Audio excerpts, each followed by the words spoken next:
Yeah, well.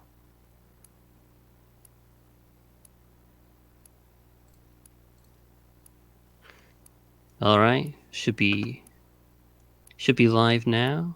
Sweet. Let us know if that's loud enough for you, chat. Hopefully. Alright, you can hear me, that's good, that's good.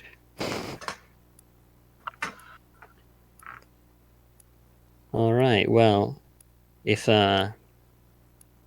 it sounds good to you guys, then we should be able to get started. So when do you want us to start the timer, Scoa? That's down to you. If you want to do it just whenever I set the time, or if you want to try and time that first white frame, that's up to you. What do you normally do when you do? I would normally just do first white frame. I'll try to do that. Then. Try your best, sure. I'll try Worst and do, case, it's a I, second off. I got to do it visually, so I'll try and do that. So you can just start whenever you like, then. All right, let's get started.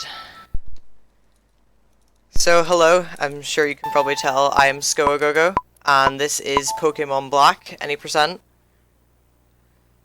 So for the most part, this run is going to be glitchless. There is one very, very minor thing I'll be doing in Bryson's gym about 2 hours in.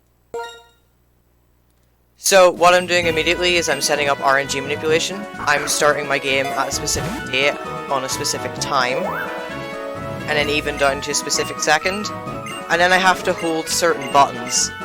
And what this RNG manipulation is going to allow me to do is it's going to allow me to get a Tepig with really, really good IVs. I think mine's all 31 except for special attack and special defense, which are 30.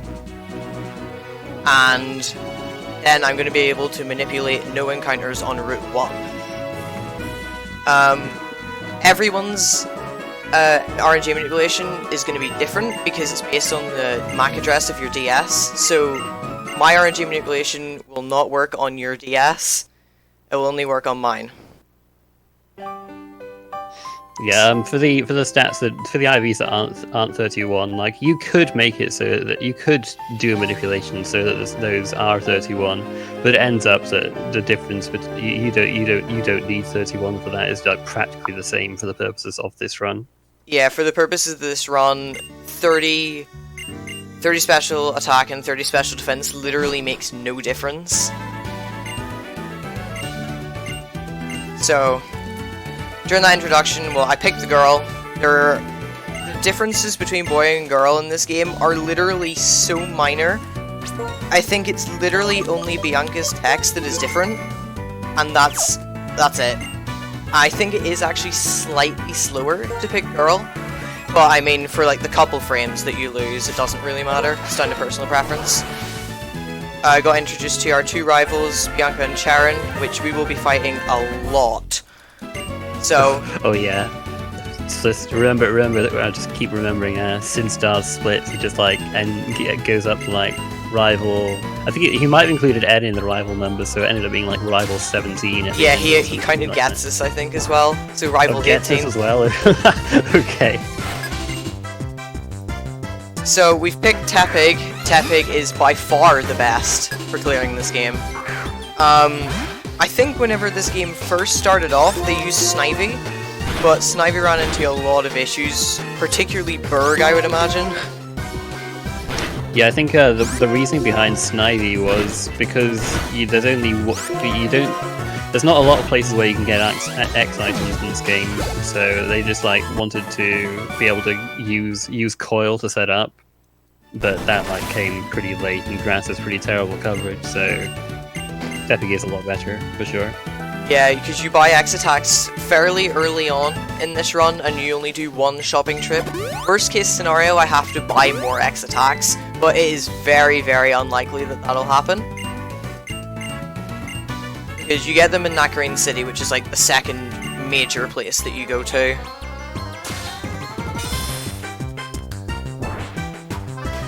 So, a little game. Keep track of how many times we fight each rival, and we'll include N in the tally as well, even though he's technically not a rival.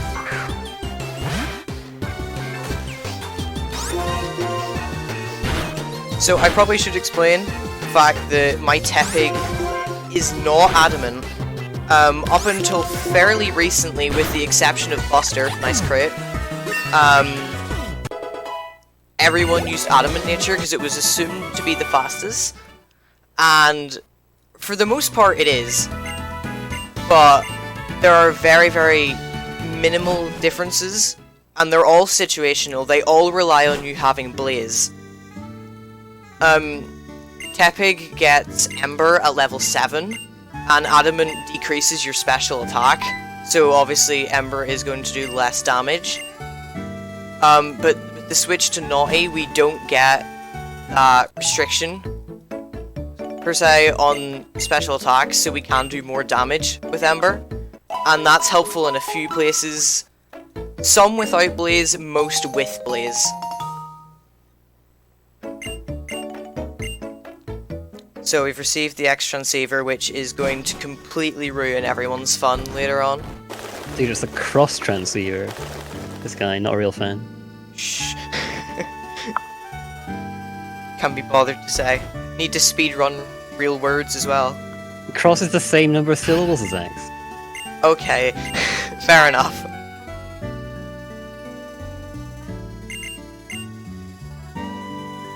So Bianca's told she's not allowed to go on a journey, then proceeds to go on a journey anyway. So for my RNG manipulation for Route 1, I don't actually have to take any extra steps. I was very, very fortunate with my seed that just moving around normally and not having to do anything fancy got me no encounters. So I didn't have to take any extra steps to lose time or anything like that. So we're gonna nickname our Tepig. I just name him 9 because that's closest to the enter button.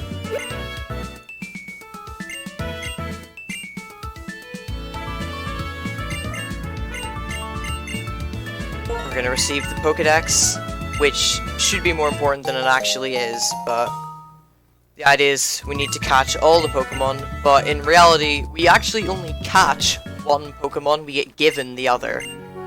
Actually no, we catch 2. We finish the run with 4 Pokemon.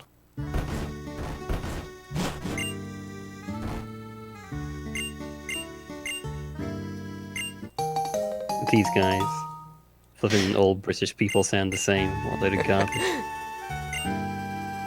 You know Sco's British too, right? He clearly sounds different to me. Nah, Garth, we sound the exact same. I feel like I should try and imitate your voice, but it would probably be incredibly offensive. So Go for it, man. I don't care. Nah. Well, I'm scared. I'm scared. I don't have the guts. Try and copy my Northern Irish accent.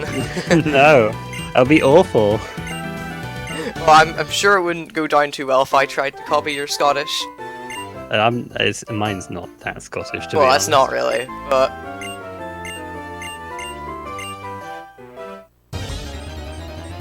it's interesting that you've said that, Enteror, because we only actually need we only need 1 to complete the run. We only actually need Cut. Fly is obviously more of a convenience, but it isn't necessary to complete the run. Because this, I think, is the only Pokemon main series game that you don't need Surf to complete.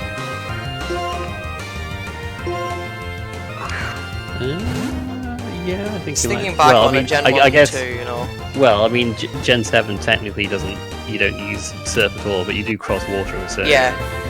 So yeah. Haven't seen Black Yeah. in a while, that's because no one runs it. It's completely untrue these days. People have run it. Oh, dude, this has been the best year for Black ever. Yeah, activity has picked up over the past few months for sure.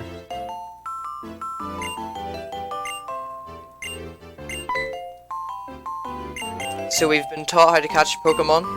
That's going to become very, very useful in our journey. Hope this RNG manipulation works. I haven't actually ever messed it up, as this NPC on the left here shouldn't move the entire time he's on screen, so I'm going to assume we got it.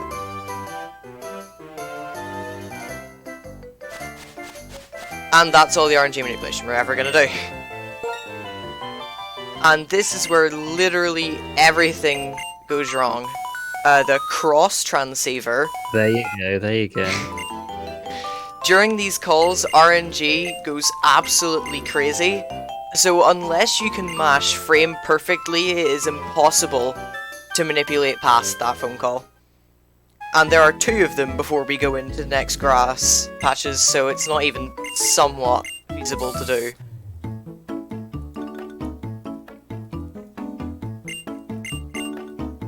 You can get somewhat if you run the game enough, you'll end up getting results that you recognize, but you will very, very rarely get identical results. And I've been running this game for over a year, and I think I've only ever gotten identical results once. So that just shows how crazy it goes. And if you don't believe me, fire up an emulator and get a Lua script and just see how mad it goes.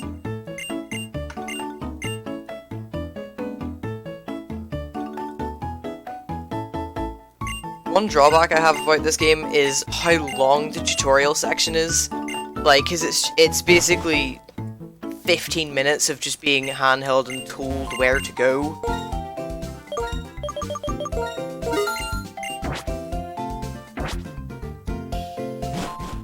So, we buy 6 potions there. Originally you only used to buy 5, but you can buy 6. And I always buy the extra one.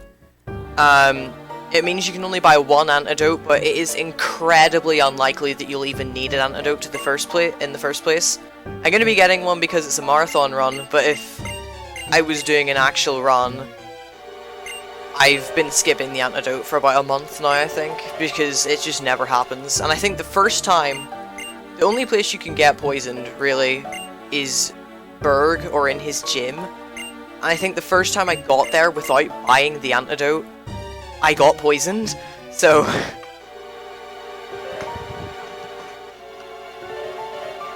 it's only a 10% chance it happens, like, but...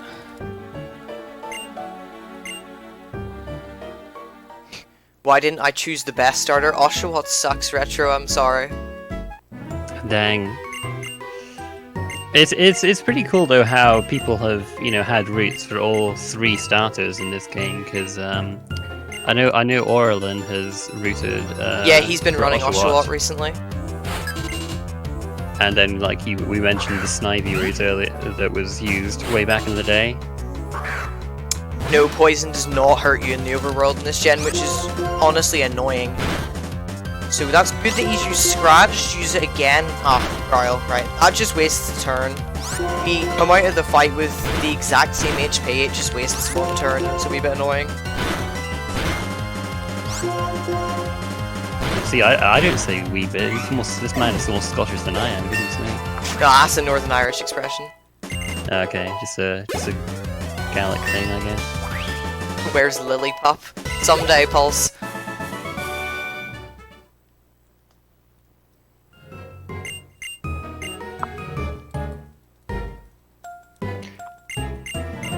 Yeah, the thing about manipulating things like Lillipup is, you'd have to save and reset to do that, because you would get a cross transceiver call right at the start, and that messes up the IV RNG. So you couldn't manipulate IVs unless you saved and reset. Yeah, and plus it goes mad in battles as well. Yeah, so it could be done, but just complete battles frame perfectly. But I mean, Tepig does really well in this game anyway. There's a lot of battles you just plow through with your high attack stats and powerful moves. There are literally 2 fights in the game that, well, actually, I suppose there are a few. Oh wow, an encounter this early. That's really, really rare. My seed never normally gets this. Level 4. I had this earlier, actually. It was just on a different tile. I got this light up on my run earlier.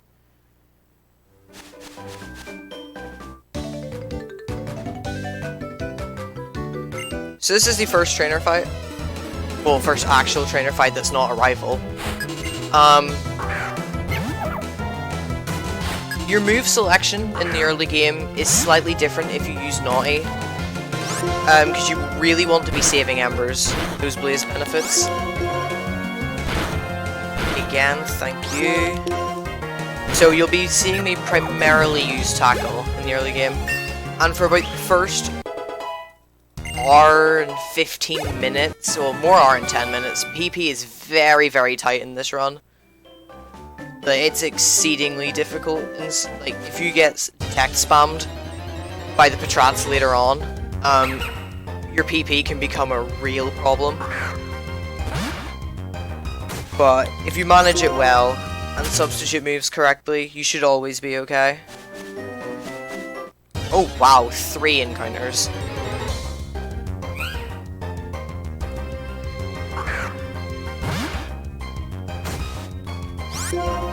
Well, not the worst that has ever happened, at least. What's your how many do you normally get on this route? Average, my seed gives me 1 or 2. And for my current standard of runs, I would have reset what just happened. Dang. I don't take any more than 2. Because whenever you're on a 315 or 314 grind, you can't really take that kind of stuff. So Lillipup, I would prefer if you didn't hit me. That's very, very good. So here's the first Naughty benefit. Because I'm in Blaze, and Blaze powers up your fire type moves if your HP is under 1/3. So this Snivy is a 75% range, and we got it. So that is really, really good. What was it like? It was like 1 in 16 or 3 Yeah, it's in 1 in 16 16 with something. Adamant. 1 in 16 with Adamant, yeah. It's really, really, really terrible. Oh wow. Finger slipped off the D-pad. So we're gonna get the Dusk Ball here.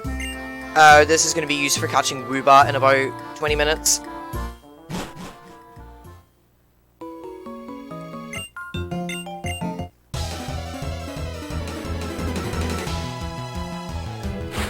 So this fight is one of the ones that can become a real problem with Naughty, because if any of these Purloins use Growl, we have to use Ember from that point forward.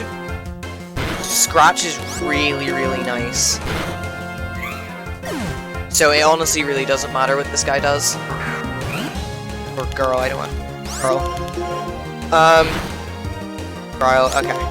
So Ember. With Adamant, if you got Growled there, killing a Purloin from half with Ember is actually a range.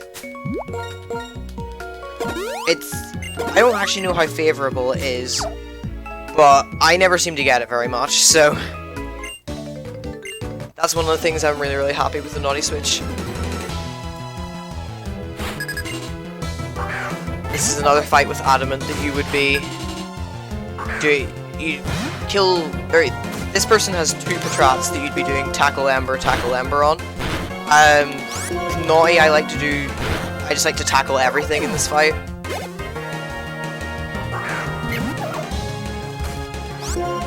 So hopefully you don't hit me here, Patrat. You do. Because I really don't want Lillipup to hit me. It's unlikely for Lillipup to hit me.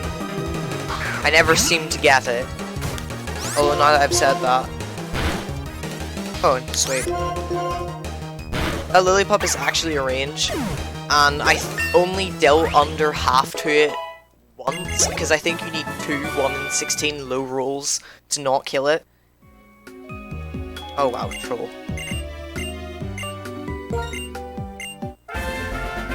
So we've got Pansage, the best Pokemon ever, and he will actually be the reason we can complete a run. And I'll explain that in a bit with the gimmick of the first gym. But first we have to go to the trainer school and activate the gym leader actually being able... Well, wait, so we can actually fight the gym leader. First we have to fight Charon again. And this fight can be really, really annoying. See, You can fight him, like, you could have done this the other way around, right? Yeah, I could have gone to the trainer school and then done the dream yard. Okay, but like, do you need like more levels to like get any ranges on this guy or anything? Well, the way this fight works is, you see, my first tackle there did just under half. If you get a very high roll, it does half, but that activates his Oranberry. With the attack that we have, we can do just enough and then do Tail Whip, so then we can take him out without activating the Oranberry. We'd probably have to set up a lot more Tail Whips, and that would just give him a chance to water gun us.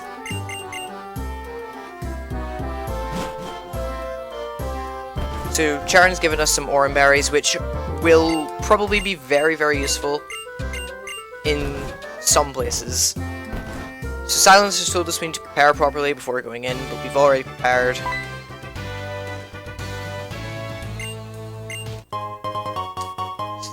The Pokemon world stay hydrated ball, honestly.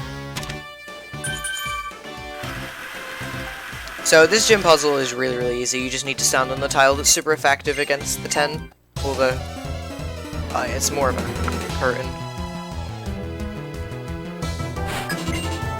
This fight here is one of the major improvements that Naughty brings. Previously with Adamant, you'd have to Tail Whip and then tackle twice, and that's only a 55% range.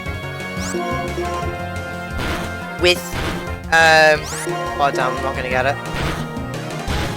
With Naughty, 3 Embers is only a 17% range, but it's very, very likely that you get hit into Blaze. Unfortunately, I didn't there. I think I was 3 HP out of Blaze, which is really, really frustrating.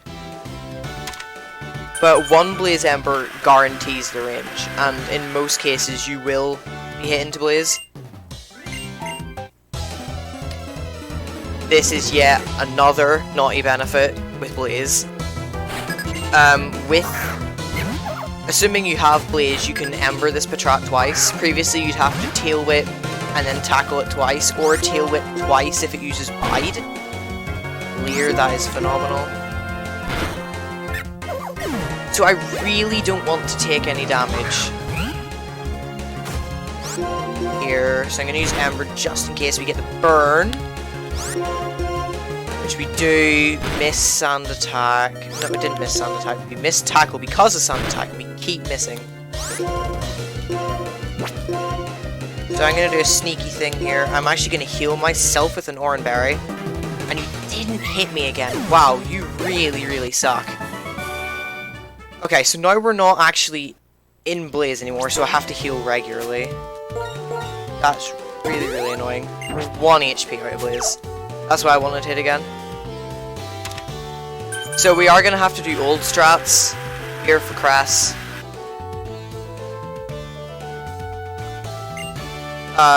With Naughty and Blaze, you can Ember Cress's Lillipup twice, and that just gets rid of it.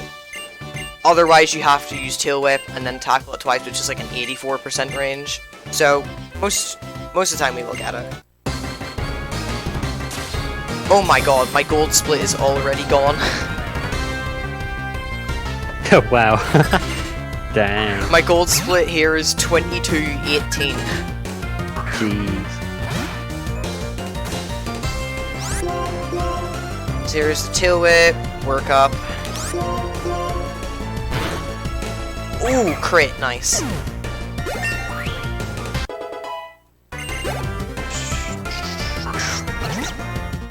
So here's Pampor. This is the gimmick. You get set up with the gym leader that has an advantage over you. So that's why we bring Pansage out. So there's been a wee bit of reworking done to this fight. Credits to Crafted. We only use Leer once now. And we use Vine Whip. That was a very, very high roll. I'm not gonna trust that does enough again. So I'm gonna Lick. And then Vine Whip again. And we crit, obviously.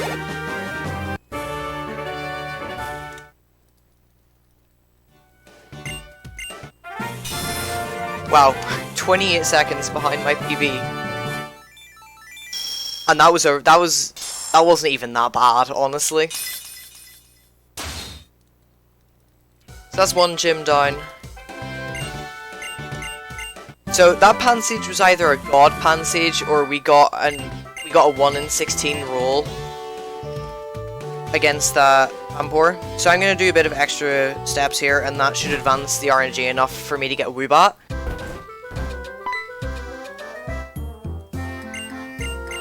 Woobat is one of those things, because the Cross Transceiver messes up RNG a lot. You'll still recognize encounter patterns in the cave that you get Woobat. So for me, there's a Roggenrola, and then the very next step is a level 10 female Woobat, and that will always happen. Like, no matter how much I try to advance the RNG, it always seems to happen, and it's really, really annoying. Just back to the Dream Yard, we got Cut, which we are immediately going to teach to Pansage.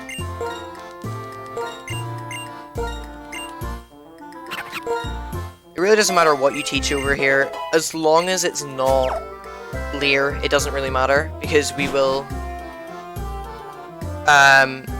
be using Leer again.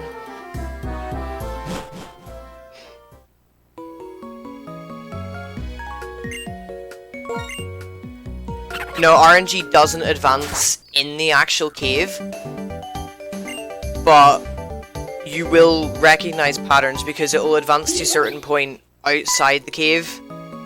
It's annoying to explain, but I've definitely noticed patterns with my encounters, depending on how many encounters I got on Route 2. So, because I got 3 encounters, I'm almost certain I'm gonna skip past the Roggenrola into Woobat, and I should just go straight to Woobat.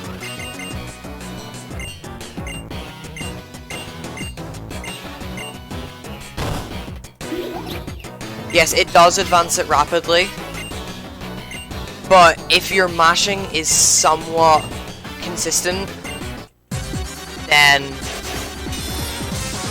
you will recognize stuff.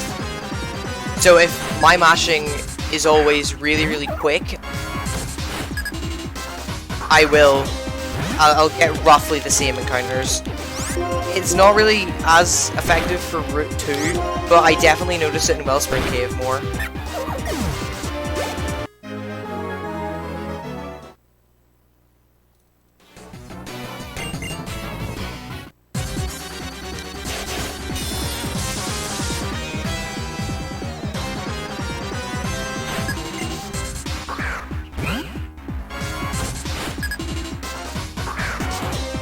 So, for the bit of story, you're sent to go get Green Mist from a mana, and said mana is being harassed by Team Plasma. So we save it, and that's literally all that happens. So we get Flame Charge here at level 15, which we'll be using it, well, we'll be using it quite a bit. We don't get rid of it for quite a while. We don't get rid of it until Skyla, actually. The Flame Charge is real nice. Not like immensely powerful, but no, it allows us to outspeed quite a few things. But yeah, powerful enough. Always raises your speed. Really nice. Because without that like the speed fastest boost, thing, so yeah. Yeah, without the speed boost, we wouldn't be able to outspeed Lenora's Watchog, and it would just retaliate in one shot.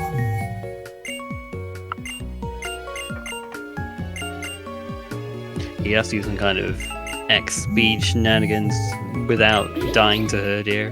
Yeah. That'd be fun. You'd have to set up even more on her deer, which would just be really, really annoying. Because then it'd have potential to kill you even without a crit.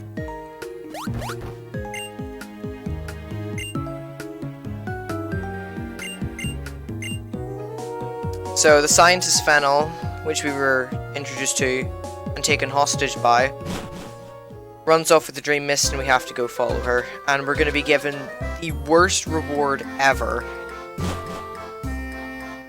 which anyone who has ran Gen 5 will probably hate, just because it's pointless and you don't need it at all.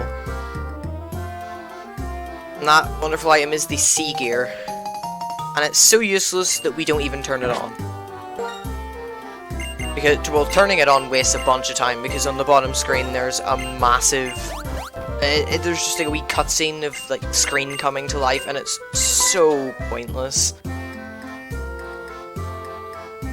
And now we're gonna get the PAL pad. I think that's what it's called. Yes, it is called the PAL pad. Do you have time to learn more? The correct answer is actually yes in speedrunning, because no actually wastes time. Yeah. Fennel asks you if you have time to learn more, and even if you say no to her, she says she's so excited, so she's gonna tell you anyway. Well, no respect, doesn't care about your speedrun.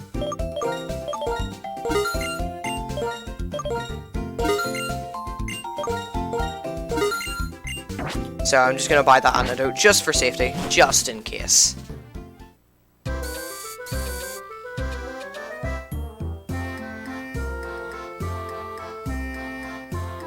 So you probably will have noticed that up until right there, I've been talking to every trainer to avoid the little exclamation point above their head. It doesn't matter if you talk to them or just run in front of them, that exclamation point appears anyway. So, just to save you the steps, it's faster to just run in front of them. Yeah, these guys will not let you pass unless you have two Pokemon with you who can participate in the double battle. So, can't just skip it by depositing Pansage or anything like that. Doesn't let you do that. So another rework done by Crafted is we kill Pansage and then heal Tepig there. That avoids us having to heal Tepig outside of battle, which is slower, and then it avoids us having to get Pansage killed in the Lenora fight. So we can just get 2 with 1. I was gonna save for this fight, but I guess I'm not saving.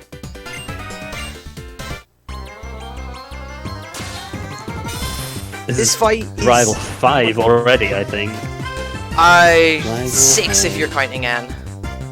Oh, I guess, yeah. Are we counting N? Are we counting N, chat? Well, I'm gonna count N personally. Okay. Water sport, okay, I guess. Focus energy, that's terrible. Oh, if he crits, we're dead. Okay. We live.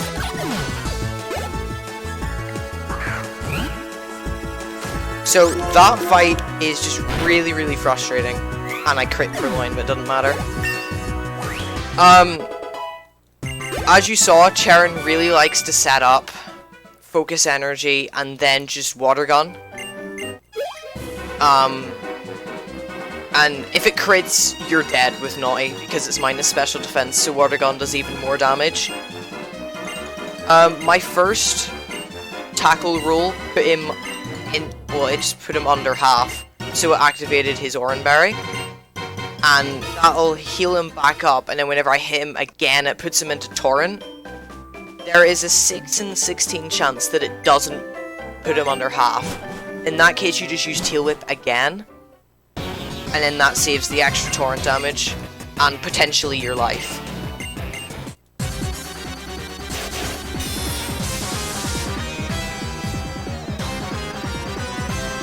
So this is where Team Plasma start to get really, really trolly, because this is where Trot starts to have Detect, and it just wastes PP and turns. You just really don't want to see it. Leer, don't do it. Good. Okay, that's one of about 10 scenarios or something that you can get Detect trolled.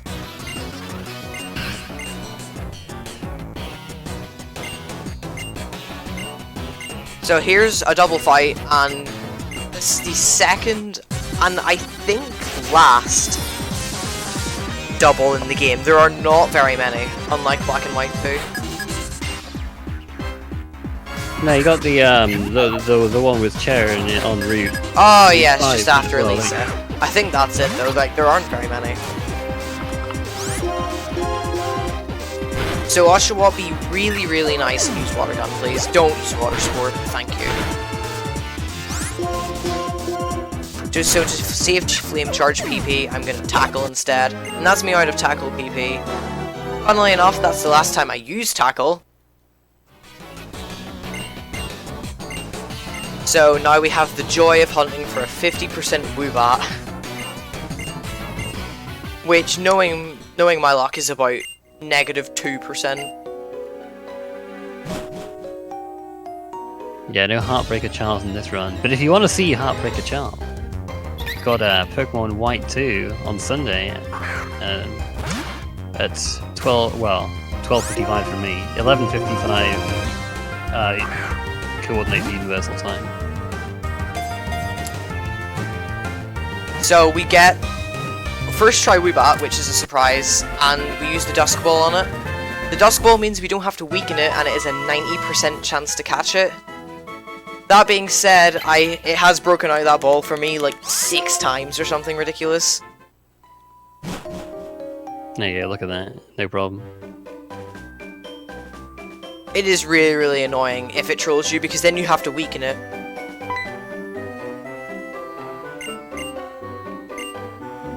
Yes, it normally would be level 10, but because I got more encounters that advanced the RNG more, so it gave me a different Woobat than I'd normally get. So I'm going to use a Repel here. I'm also going to heal with an Oran Berry once, and that'll put me in a really, really nice health range for the next fight. Well, hopefully next fight. Let's hope we don't hit the Bridge Trainer. So slight optimization here. Thank you, Pulse, for randomly finding this candy on your playthrough. Saves us having to go through the desert to get it. Don't turn. Okay.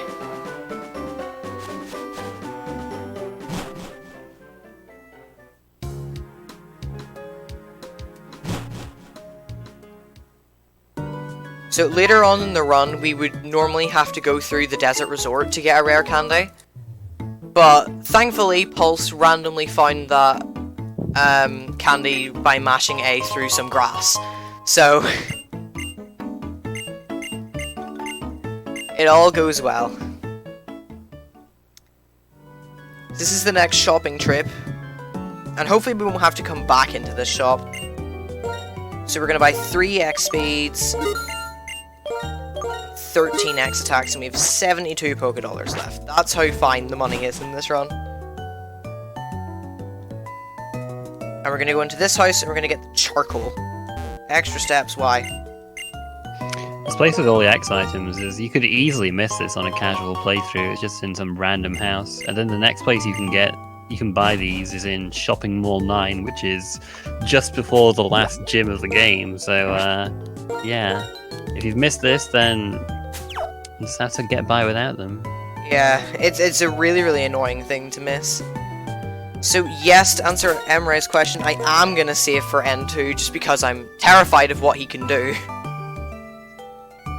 Primarily because he has a Pidove with Quick Attack and Super Luck as an ability, which just increases his critical hit chance. And I think Crafted calculated it to be like a 33% chance he'll crit you in this fight. So hopefully we get lucky enough to not see it.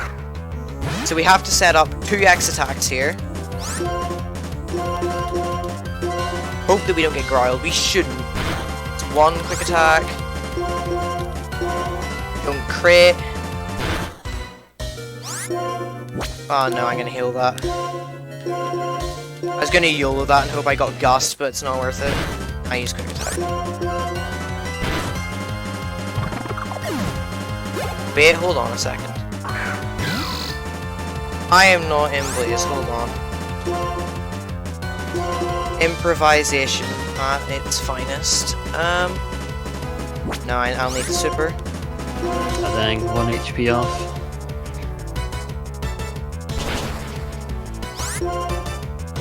Shouldn't kill me. And he got the range.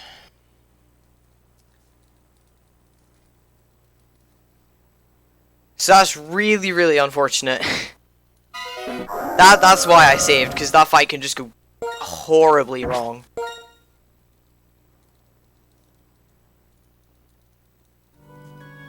I guess that's another situation where minor special defense can mess you up. Yeah, if I had adamant, I would have lived there. With not very much HP, mind you, but I would have been alive.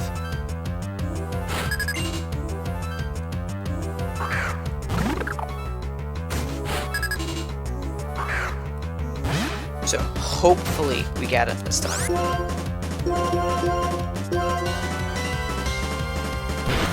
Oh my god, crit turn 1, wow.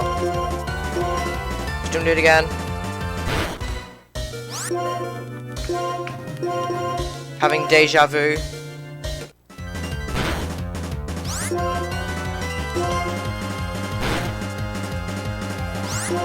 Didn't fall into the same trap. Okay, we win this time, yay. Had to tail whip to stall a turn so he would do more damage to me.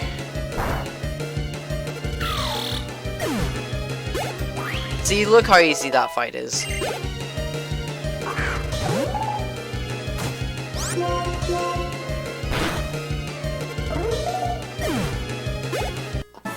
Really, really easy.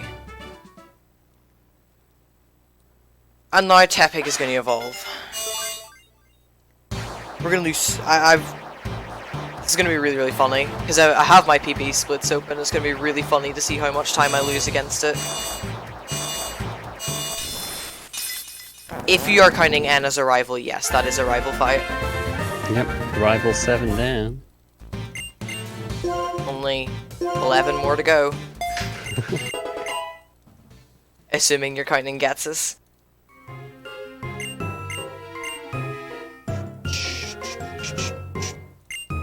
N's theme is really, really good, both battle and encounter.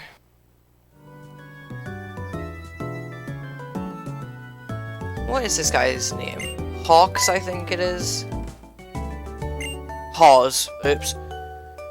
He's gonna give us a tour around the museum, and honestly, it's quite pointless. It doesn't actually do very much.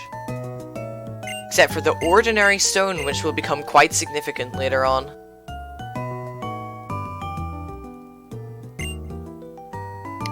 Yeah, like, I don't know of any museums who are like, well, this stone has, like, literally no historical significance, but we'll put it here anyway because it looks yeah. nice.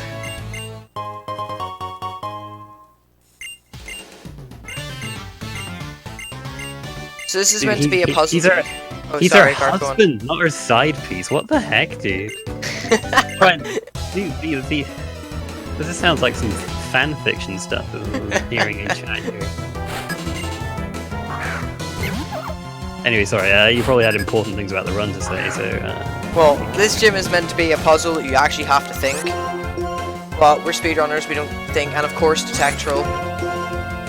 We just go fast. So you're meant to, like, go up to bookshelves and figure out which book is where.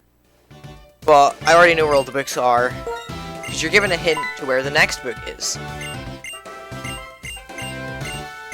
Middle row, you'd think it's the one with the trainer, but it's not.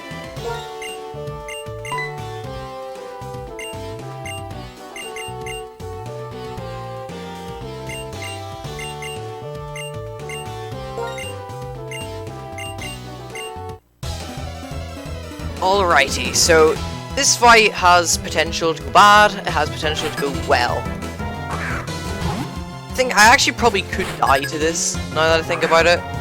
But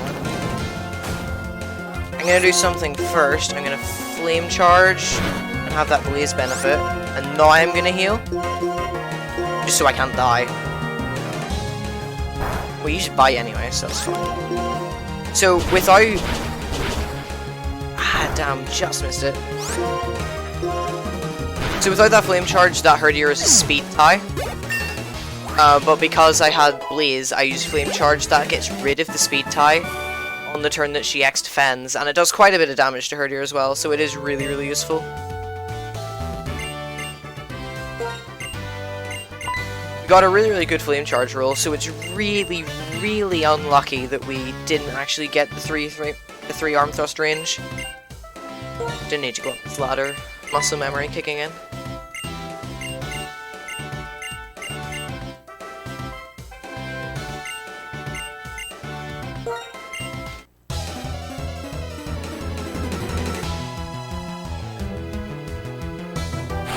my gold split is about to go on my PB again. What a meme. So these lillipups are you're really likely to kill them. I think it's like an 89% range or something. And I missed both the first two lillipups are, and I missed both of them in a run a while ago.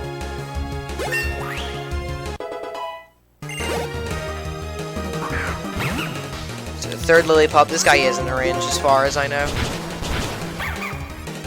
Because you get that extra level, so I don't think he is.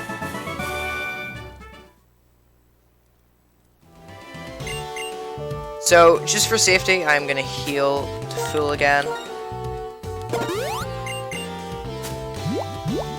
That's cut, that's the wrong move. We're gonna teach work up here. And this is gonna be a move that is really, really useful for us.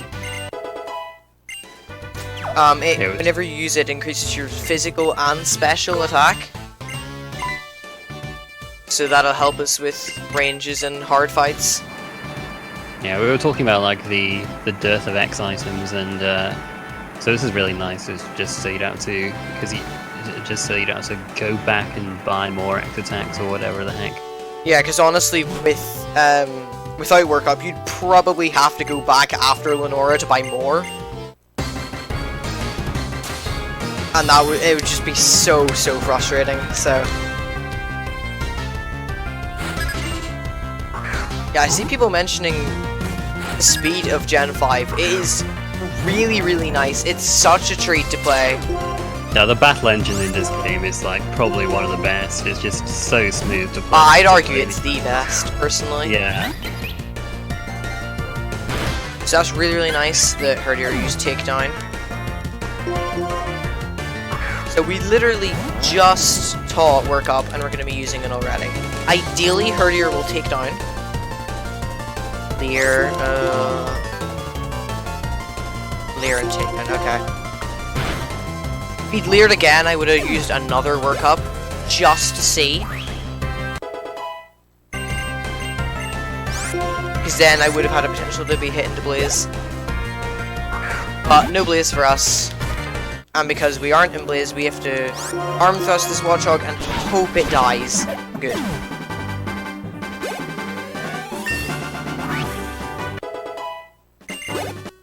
Would we tell you to kill you or not? My guess is probably yes. I'm unsure though, and it's not something I'd be willing to test. I mean, even if it couldn't kill, it might have just gone for hypnosis instead. So yeah, it does quite often go for hypnosis. That would have been terrible as well. Well, thankfully, whenever you enter Nakarine City, Charon gives you chesto berries, so it's actually not that bad. Okay, fair enough. So Team Plasma's doing more shenanigans, and this time they're stealing exhibits from innocent people. Which, you know, their reasons become clear later on in the run. But at the moment, it just looks like they're being arseholes.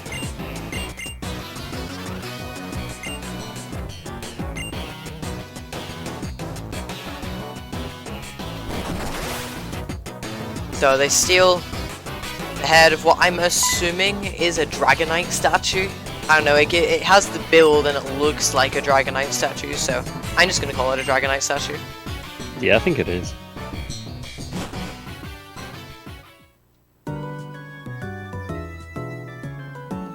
Well, skeleton, I guess, rather than statue, but you know. Love this UK stream. Yeah, you get the. You get the curses you don't get in the US. I need to say like sod off a few times, and bollocks. There's another one. Yeah. Oh, dude. Whenever people annoy me in school, I always tell them to sod off. Buggeration. How about that? There you go. Oh, I don't say buggeration. I just go, you wee bugger. You can. Yeah. Well, either or.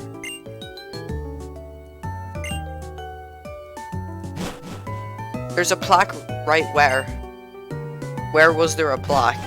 I'm assuming you probably meant in the gym, and it was probably just like, hey, this is the gym. It's the gym leader, Lenora. So this battle girl. The one sorry, near the Garth, go on. skeleton. Probably the one near the skeleton. Is just, I think it just says like it's a dragon skull or something. Probably. So that battle girl gave us Rock Smash, which we will be teaching very, very soon. So Berg tells us he's going to take the easy path and just go in a straight line while we have to go through a massive forest. So I should explain the reason that we actually sack Pansage and Rubat. Well, you would used to have to do them, but the reason we kill off the slaves in Lenora is so we can pass the double fight there. So this Sandal's a range, hopefully we get a 3-hit. Why do I never get 3 there? It's really, really irritating.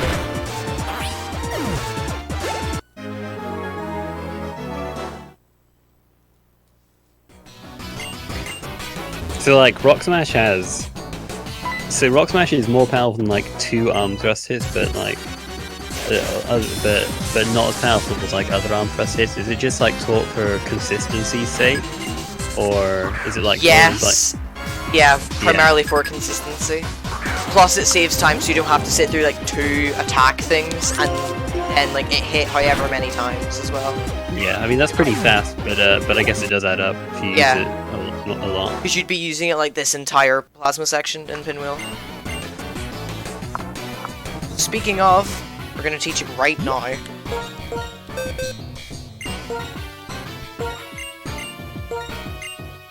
Over arm thrust, and we're actually down 1 arm thrust PP, so I'll make sure to save that later. Oh right, in this game when you teach TMs, it doesn't refill now. Restore the HP, the PP rather. So what you saw me do there was spinner manipulation. It is by no means a 100% pass rate the way it would be in Gen 3. That guy has 8 frames where he can turn on you. And it's happened to me more often than I'd like to say. But, hey. You're subjecting yourself to that already by just playing a Pokemon game.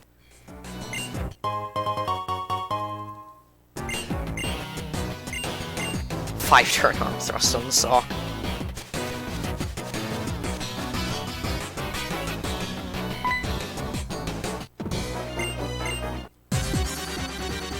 Oh, my room's gone really, really dark. Before we started, I was complaining about screen glare. Wonderful UK weather. So don't use detect, please. Oh my god. Right, so PP is going to be really, really tight here. I was already 1 down, but now I'm another down. I think I might just be able to get away with it.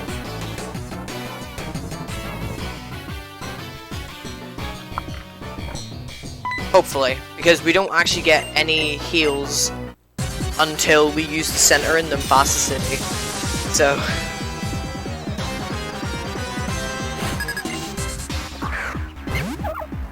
yeah, another fight where we can get Detect Roll. These guys do die to Flame Charge though, so I am gonna try and sneak in a Flame Charge, hopefully. Oh my god! Alright, well that plan failed.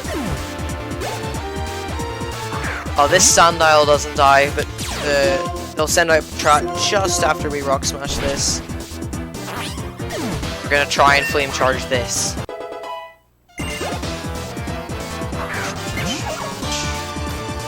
Please don't. Good, okay. Kind of saved. We should have enough now. Should have enough Rock Smash PP. My only concern now is Flame Charge PP. But even then, we should be okay.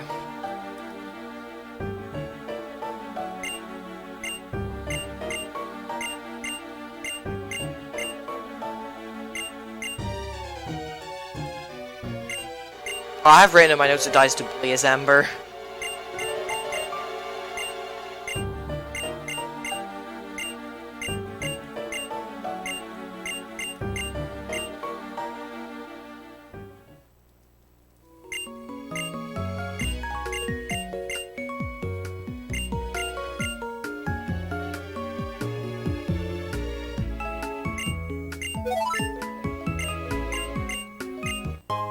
So we get Moonstone, which we'd be celebrating right now if you were playing Gen 1. But, you know, we're not, and it's completely useless, and it's just gonna sit in our bag and do nothing for the next 2 and a bit hours.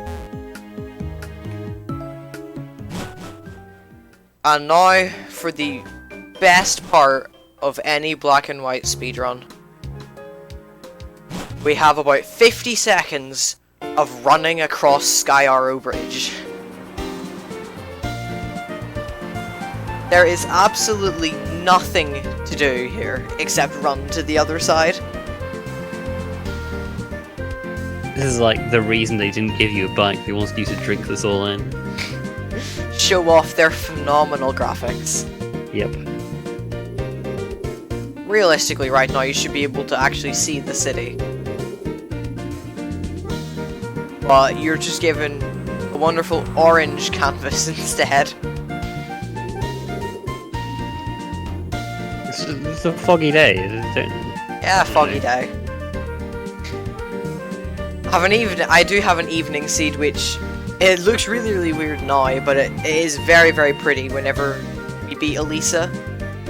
Well, just after we beat Elisa, whenever they lower Driftfield drawbridge. So now that's out of the way, we have to run around a massive city. And after playing Black and White 2 for a bit, it is very, very sad that you don't get the bike here. Because it's such a treat to just be able to hop on the bike and just go to the other side of Castelia so easily.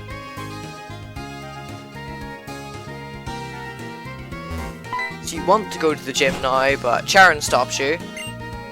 Not for a battle.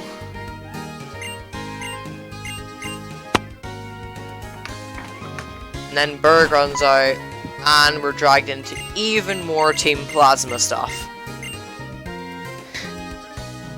I know a common complaint with Gen 4 was Team Galactic show up a bit too much, but honestly I think Team Plasma are probably worse in that regard. Well, it happens in most Pokemon games, to be honest, where these guys show up a fair bit. Because a lot of them, like it feels a bit different in when you play casually because you fight other trainers, but a lot of the required trainers end up being members of the evil team in these games. So you see them a lot. Yeah, to me, I think it's definitely more apparent in Gen 5 than any other, but it's excusable in these games because Team Plasma's cool. So Team Plasma are very, very cool.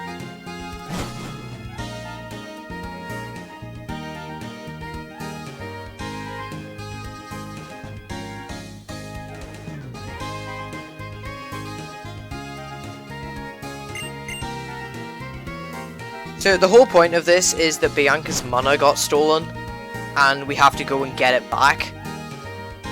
I mean, I don't know, she has other Pokemon, I don't know why she can't do it herself. But I mean, whatever you gotta do, I guess.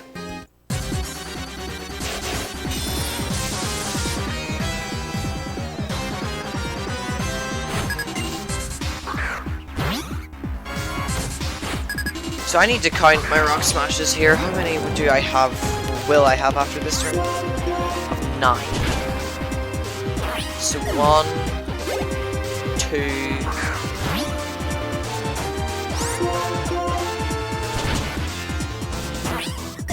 3, 5, 6, 7. Okay, we should be okay. Assuming Dwebble is nice. Actually, no, we will be okay. Happy days. Thankfully, there is some leniency with Rock Smash, you know, because Detect is a massive, massive troll. But thankfully, there is some leniency, because you saw I got like 3 Detects there. Like, that is absolutely terrible. But it all works out for the greater good.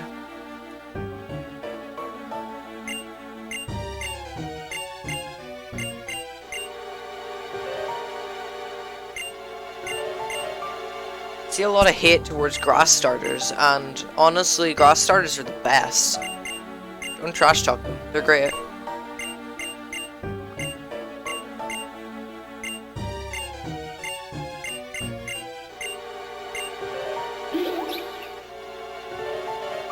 I love grass. I just waiting for like to be a kick-ass grass star, so you can just beat the whole of one of these games with fast. But hasn't happened yet.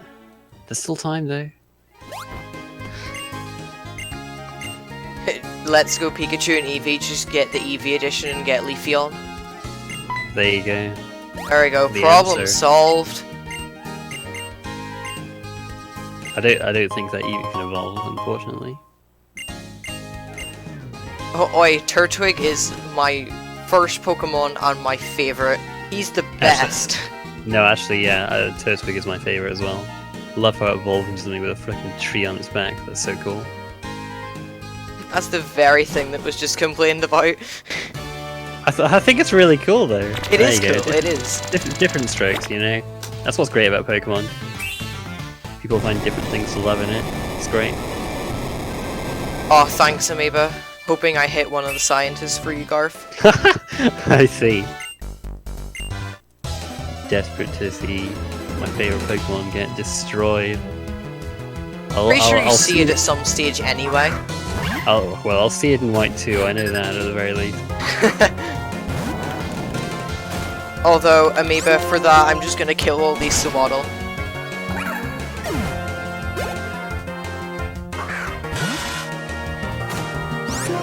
Yeah, Amoeba has it harder than me. Protect. Okay. Nice.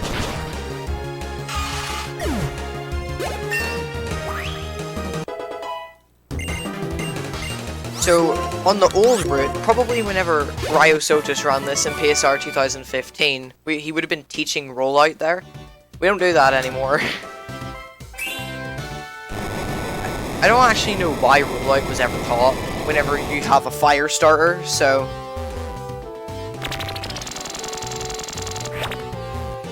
Yeah, I think it was... Did he use it on anything besides Burr? I'm not sure. He might have used it on Chair, and I can't remember. I think it was the old route that well. used a bit on Bianca as well. Oh, I okay. mean, work up, Flynn charge, you know. I mean, that's one of the cool things to see how much this route has evolved since the last time it was showcased here. I have never encountered a shiny while actually running, but while finding a Japanese seed for this game, I actually found a shiny Tepig. It's pretty unlikely that he would find a shiny in this run in particular, just because of the manipulation used. It does kind of go a bit, you know, inconsistent after some cross transceiver calls, but you should still like run it. Sko has mentioned that he still sees like patterns, so like he sees some of the same Pokemon again. So it would be pretty unlikely. It would be pretty unlikely for him to randomly stumble across a shiny. I kept the seed information. I didn't actually keep the actual Tepig, but Tepig's gone into cyberspace, so.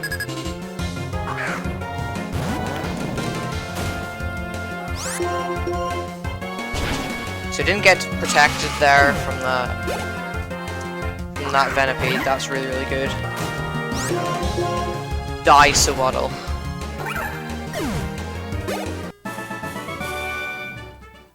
So now on to Berg right after we lower another gate. Honestly, the thing I hate about this gym is how many gates there are. It's just how long the gates take to go into the ground. Otherwise, this gym is freaking cool.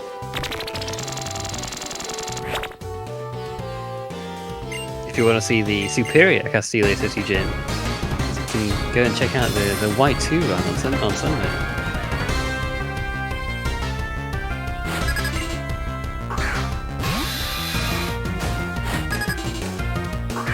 Yeah, Livani's coming up and it gets one shot. So here is the situation that we could actually get poisoned. Yep.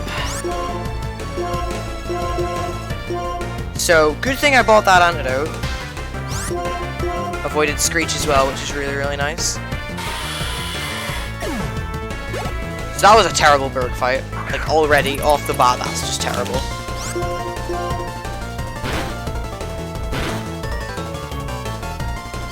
Duel didn't use sand attack, so the fight's free now.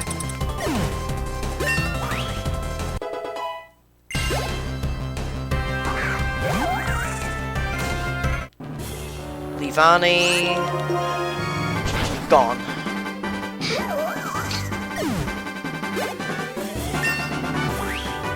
I think you're taking a little too much pleasure in KOing Leavanny in one hit here. So just for reference to how much time all those detects wasted, I lost 19 seconds against my PB, and my PB's Berg wasn't even that good. So, I mean, yeah, those detects really add up, and they can end up costing you quite a bit of time.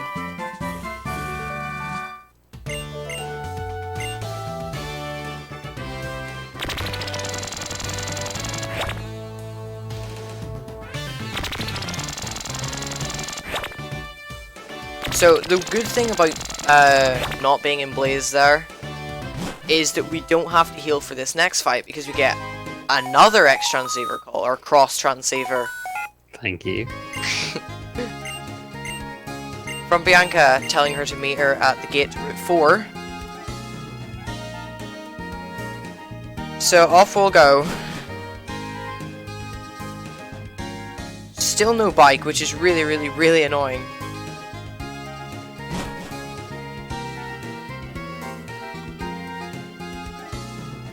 But thankfully, all the rival fights are easy.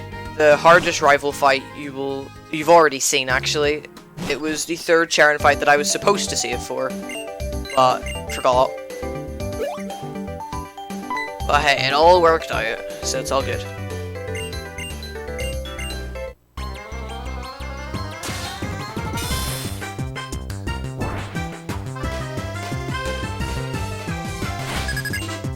So, this herd here is really, really frustrating. It has the ability Intimidate, which means we have to use an extra workup. We probably have to use the extra workup anyway to kill Panpour. Ooh, takedown. I don't often see that. Don't use it again. Yikes. If you'd crit me there, it would have been a bit of a problem. So the mono that was taken hostage, dead.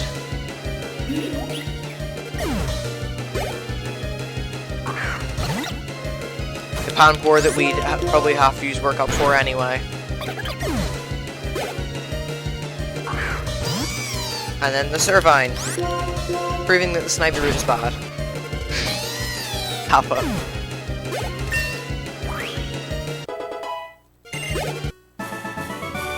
So I'll have to heal before this next fight, and I hope you've been keeping track of rival fights.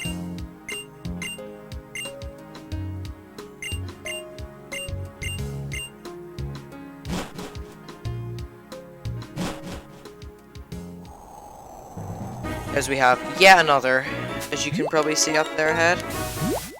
Not rare candy, that's not that time yet.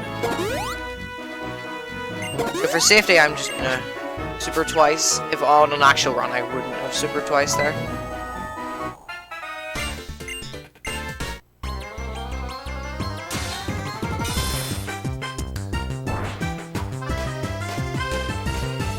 So this fight is annoying. The sandstorm in the background deals 5 damage to us. That's not even the worst part. As Charon is your smart rival, he has the Pokemon that is super effective against you, so he will have Duot here. Whatever way Duot's AI works, it never attacks turn 1. Like, I can say that with certainty, it will not attack turn 1. See, I remember Bulgin said this, and then it attacked him turn 1, and he was like, and he was like nonplussed. He couldn't believe what he'd just seen. But I think he was at low for HP at the time, so. Well, if you're in range for Razor Shell to kill you, then yeah, I'd imagine it'll probably go for it. But if you're following the guides and you're above that range anyway. So although he didn't hit me turn 1, it's also unlikely he hits you turn 2. I very, very rarely get hit in that fight, so it's always a bit of a shock whenever I do actually get some damage. It's worth noting that, like, for other weathers, there's like sometimes on certain dates you have like hail or something on certain routes, but there's nothing you can do about this sandstorm. It's like always here, no Yeah, matter it's literally what date always you here. pick. Nothing you can do about it. Otherwise, I mean, it would be really, really hard to get past that anyway. So here's our first spinner of the game that we can't manip, and I'm not going to do anything fancy here. Okay, we got past him. Normally I'd YOLO him, but I figured I'll take it easy for one spinner.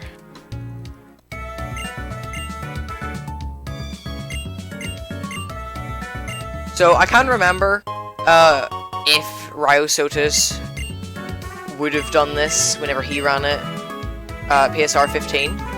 The Ultra Balls that you get just there used to be used for catching a ducklet. And ducklet you would catch on Driftfield Drawbridge, and it's only a 20% encounter chance, so...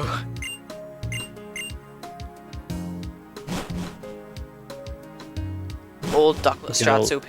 Yeah, no longer will we get the, you know, the days where you're like counted into the, occasionally into the 50s when you were trying to find this ducklet, just like find all your wings instead. Dude, whenever you get all the wings, scrolling through your items just to heal your Pokemon is annoying. So as someone who used to run ducklet route. Yeah, I think in like White 2 it was in a different pocket or something, but... I think actually, before me... Or actually, no, I think actually it's because in this game, when you get new items, they appear at the top of your menu, but in White 2 they appear at the bottom of your menu. I was actually talking to Crafted about this, and he says this is the only game it appears at the very top. Yeah, it's weird.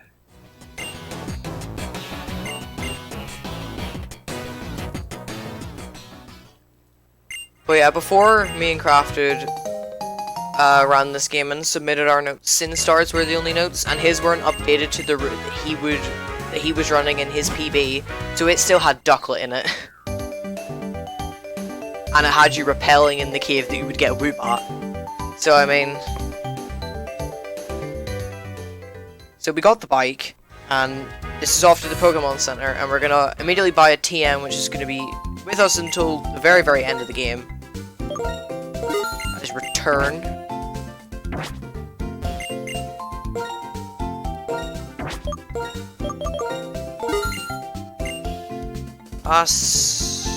Yeah, it's only hyper potions I need to buy here.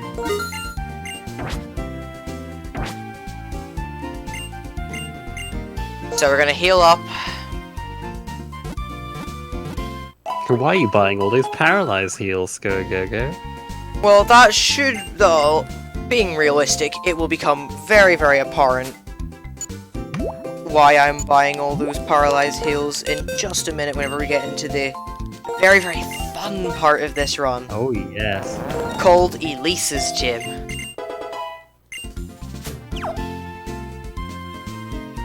And oh boy is this a fun gym. But nah, I'll YOLO this fight. Should be okay. I can only get screwed by a very, very small percent. That's what I like to see. So we get a very, very romantic encounter with our quote-unquote rival, and some pretty interesting story revelations that he tells us. It's the first one, yes, that he is the king of Team Plasma. So, Getsus is really the puppet leader for all of this. And is the, well, he's not really the mastermind behind it all, but he is the king, he is the overlord of us.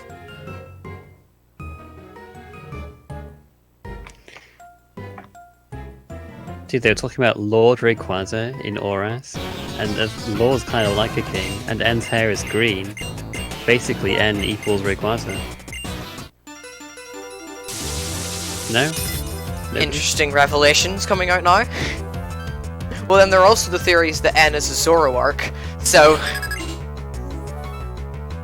So he's a Zoroark disguised as Rayquaza, disguised as N. Yes. So use embargo, please. Damn. Yeah, should be okay. It's a very big shoot. Sigalith, I swear to goodness. He'll use Psybeam. Oh, Air Cutter! And he crit me! Oh, he did it for the crit chance, this guy. That's why I was gonna save. He did it for the crit chance. That's why I was gonna save. Well, it's fine. You went to the center anyway. It's not a huge deal. This guy. This guy.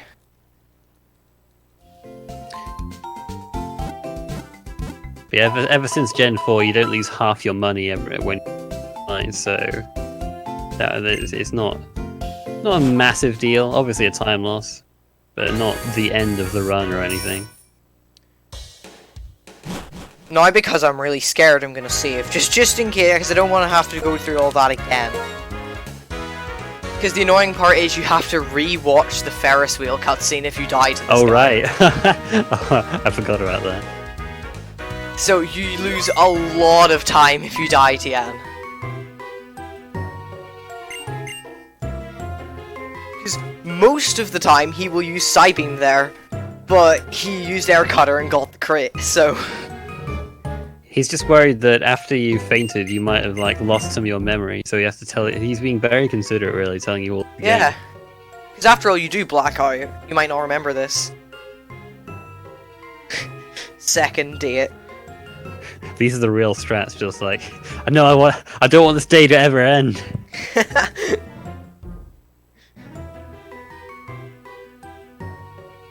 This is where we kiss. Well, your caps touch whenever you're talking to each other. That's pretty romantic. About as lewd as we're going to get in a Pokemon game. Honestly, yeah.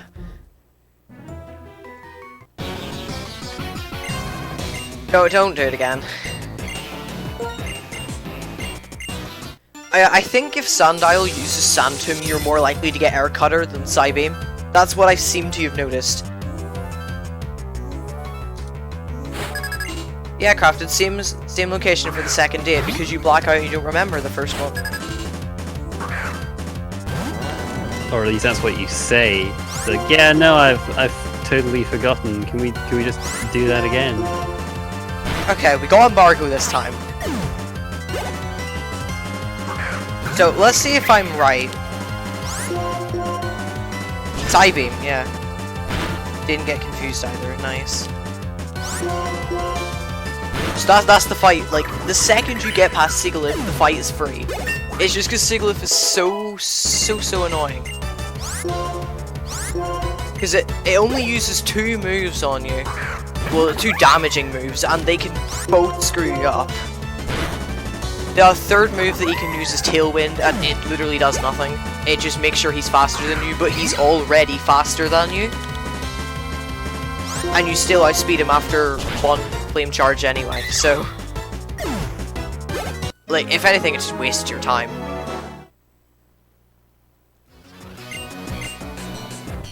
Trivia, literally just past my PB's Elisa split, just there now.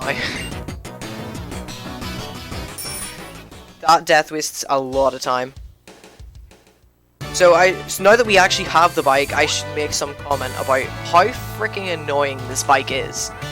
It's really hard to pick up, but once you've practiced it enough, it's not too bad. Your bike's actually pretty nice, you know, there's no acceleration like there is in Gen 3 or 4, it's just goes fast. Yeah, it's just straight away, but that makes going through one tile, doorways and stuff really hard. So will we see why we bought the Paralyzed Heals? Not yet. Okay. Although there's quite a few possibilities to get this, so I can almost guarantee it'll happen. Here's possibility number 2. Didn't get it.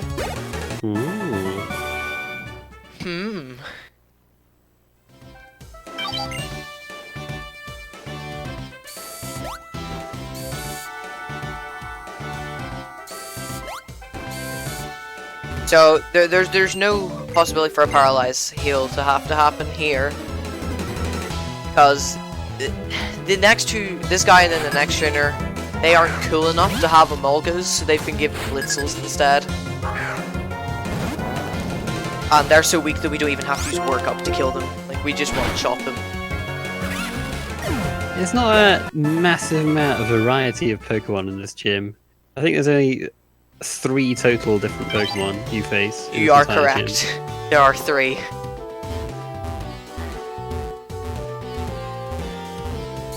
We've already seen Emolga and Blitzel. You'll see the 3rd whenever we fight Elisa.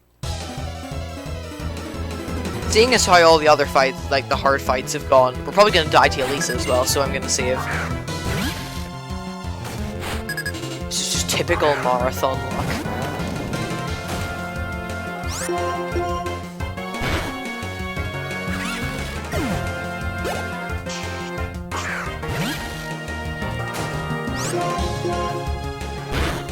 So that's the last of the people who aren't cool enough to have a good Pokemon.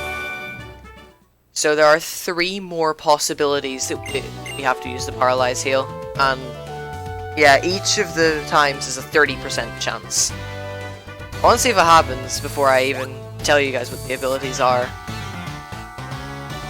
I'm sure the vast majority of you will probably be able to tell what the ability is, but...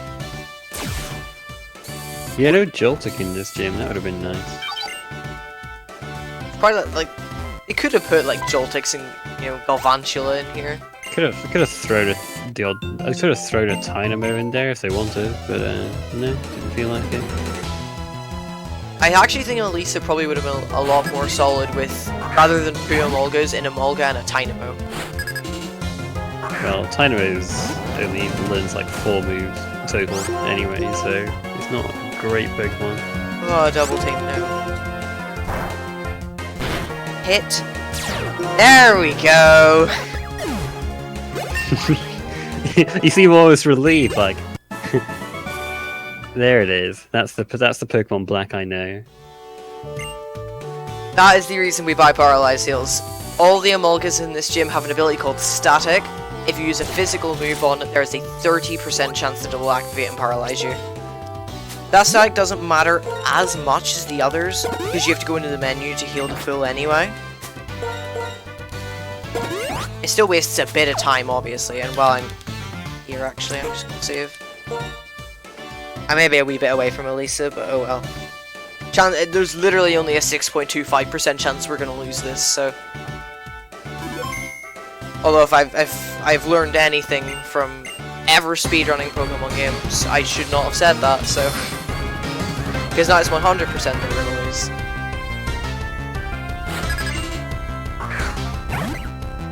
Black White 2 at least is so much better. The fact that you saved as well, the game's gonna be like, wow, this guy is a coward and it's mocking me. And he's mocking me, and it's gonna... There's one. There's only one thing to do with that. And they didn't do it. It's 1.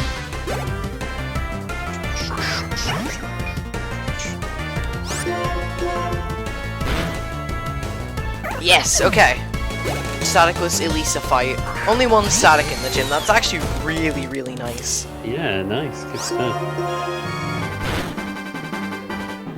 Not as good as my PB. My PB got a staticless gym. So we get Heat Crash here, and this is the end of workup, so this is where we're gonna have to start using X attacks.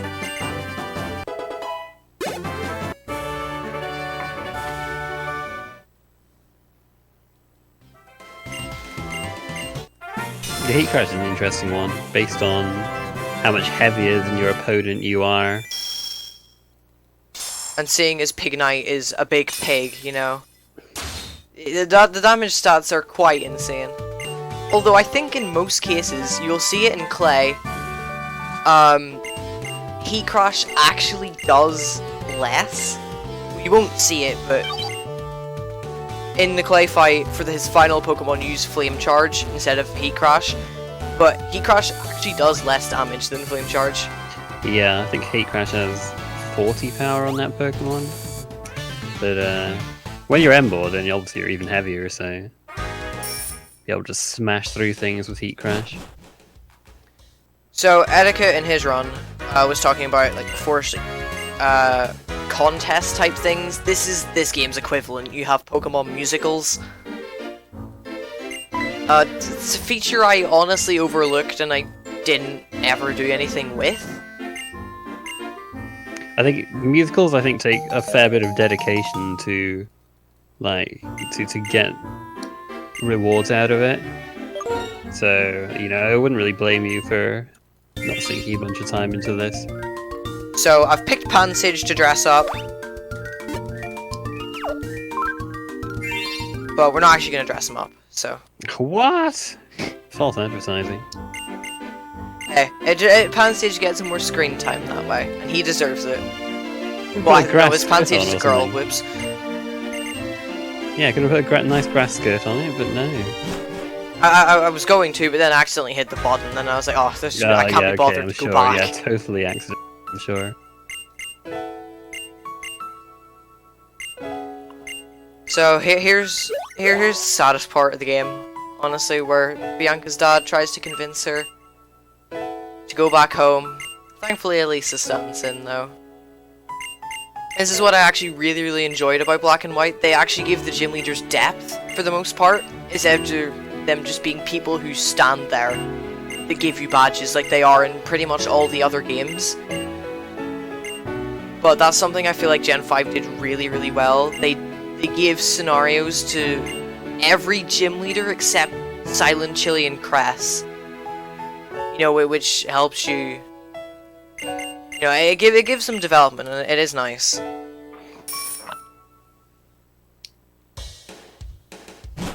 So I'm gonna heal here, so I don't die.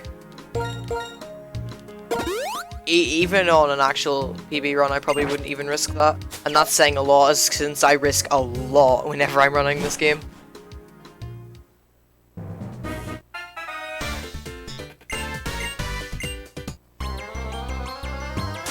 So we got rid of Work Up, and the very next fight we have to use X items because we don't have it anymore.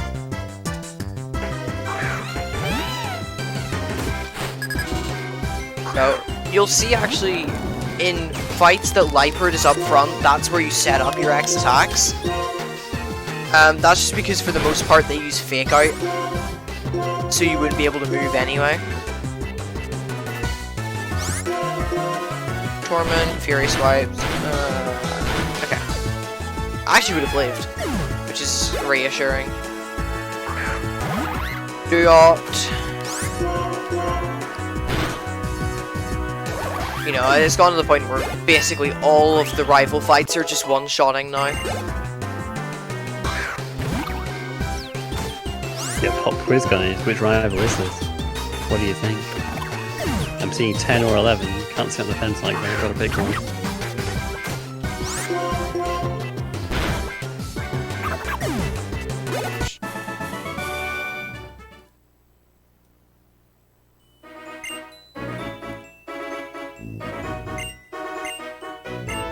I'm trying to think actually, what is it? I know which one it is, but I want to see people guess. Okay, never mind, got it. That took more counting than it probably should have. Seeing as I ran this game pretty much constantly for 1 year. So here is the last double of the game, I'm pretty sure. What did Torment do? Absolutely nothing. Torment just... It basically means you can't use the same move 2 times in a row, but we switched between moves anyway in that fight, so it doesn't actually matter. So hopefully Liepard will go for the same poke as me here. Yes! Oh no, it lived anyway! That's so dumb. There we go.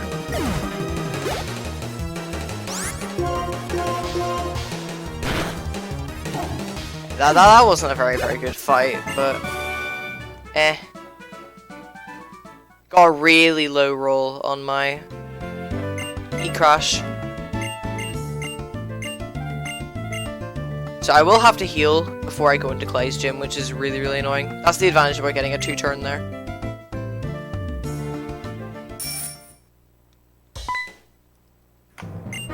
Because you can almost guarantee that you won't have to heal.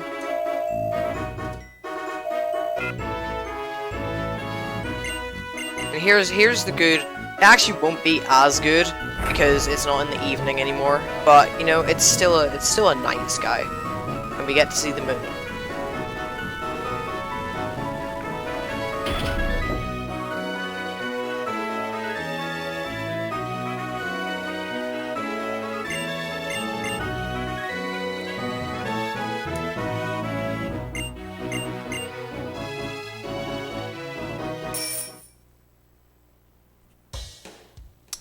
Neutral. Okay.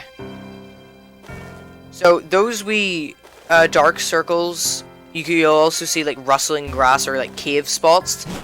Those appear in just random locations, and quite often, for me at least, they've appeared in my path, and they've just trolled me. It's just really, really frustrating, because if you get an encounter, you know, it just wastes like 15 seconds you could be spending, you know, actually advancing in the game.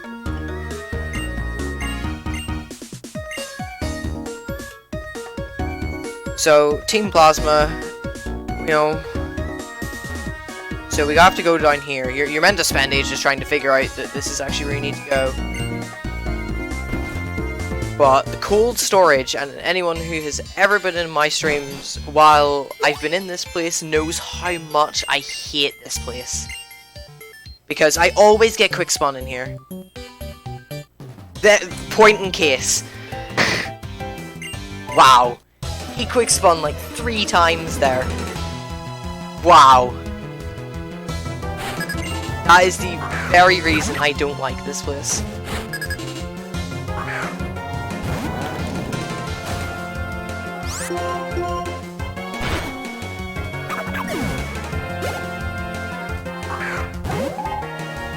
At the very least, this isn't during the section where you have to be super careful with your PP or anything, so... No, it actually, PP doesn't really matter here. Classic cold storage. Yeah, ice puzzles that are meant to be hard, but you know, they're just not really. Another spinner that you can just straight up walk past. I do not trust that. Okay, only one of them.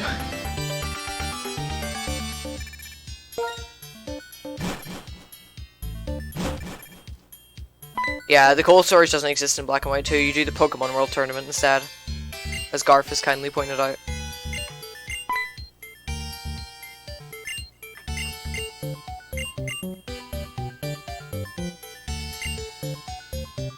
So you just have to fight a bunch of Team Plasma Grunts here, and they can be annoying. For the most part, they're just one-shots, but they can be really, really frustrating.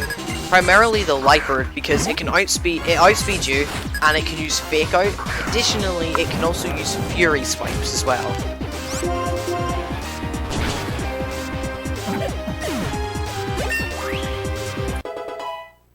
So really don't want to see that.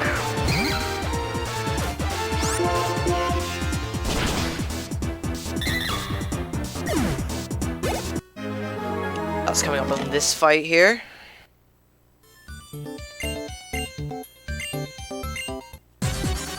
So hopefully we don't get killed. At least I'm pretty sure Liepard outspeeds you. If I remember correctly, it does.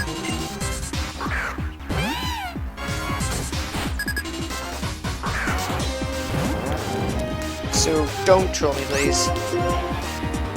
Fake Out, wow. And it does outspeed. Okay, so use Torment, so it's not as bad. I will use Embor for the most part of the run. I do use the Legendary for 2 fights.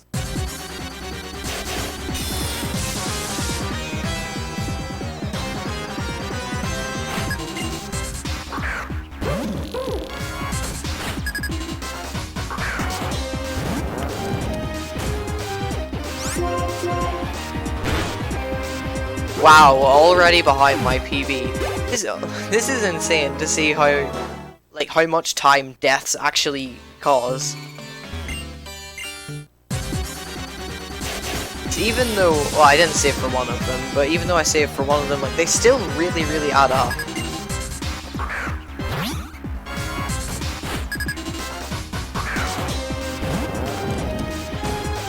So thankfully, this Sandal doesn't have like Intimidate or anything to waste time showing abilities.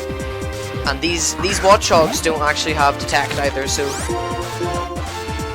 the only Detect trolls we can get are in Skylar's gym now. And there's also another move troll. It's called Endure, which you'll see in Bryson's gym. Which I have a very, very strong hatred for.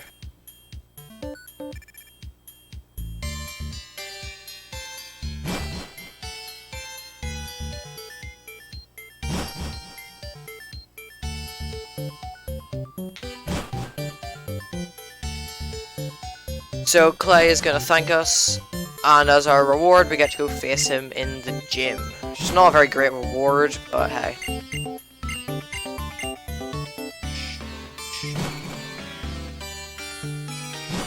I'm going to heal here quickly so we don't die to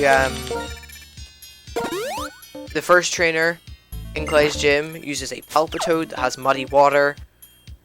And it does a lot of damage, even more so because we're using Naughty with the minus special defense nature.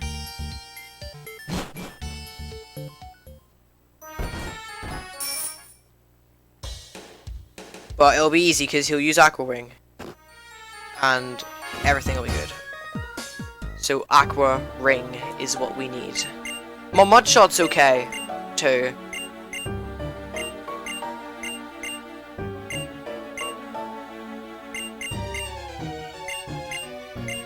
It just sucks that we aren't that tiny bit stronger. That we can just one-shot the Palpitoad. We have to get two-turn it.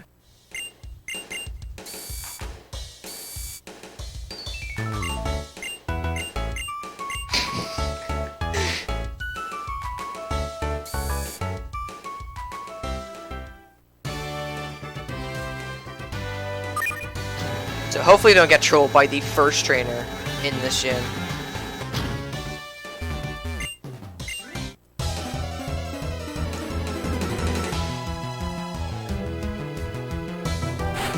Worker Felix, don't do it, please.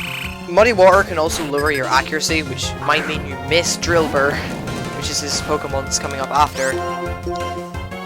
You just really don't want to see it. Of course! Didn't get the accuracy drop though, so it's all good. Sadly, we do have to heal before Clay.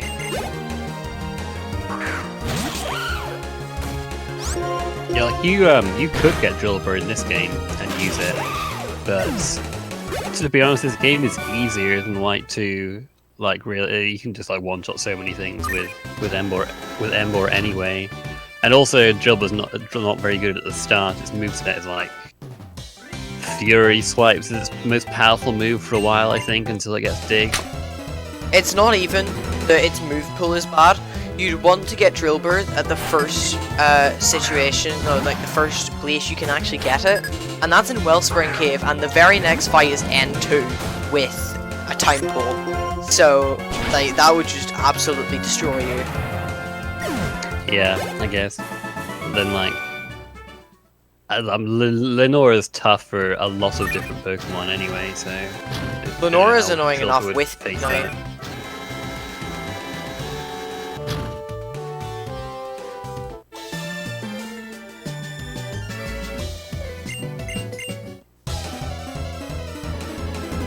So like I said, we'll have to heal before Clay.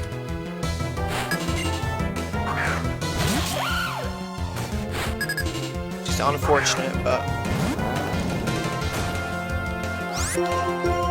rather safe than sorry. It's just more the fact that we like just die straight away. Yeah, no Iron Head as well. Don't have that move tutor available in Pokemon Black. I can't even remember where the move tutors are. I know it's in this very city, exist. in fact, in Driftvale. The guy who teaches you Iron Head is anyway.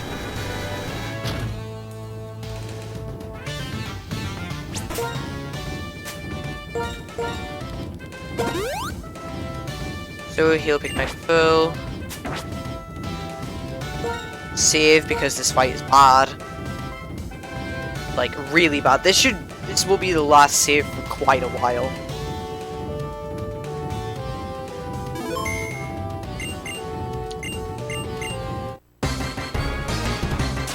So awesome gym theme, but horrible fight. And it'll become very, very apparent. So two of Clay's Pokemon you one shot, but one of them you don't. That's his Palpitoad. And his Palpitoad is honestly the entire reason that this fight completely sucks. Because it has Bulldoze, right? So you need to Flame Charge it to keep yourself, you know, at higher speed. So we do get Bulldoze. So that means we use Bulldoze again. If he used Aqua Ring, we would use an X attack.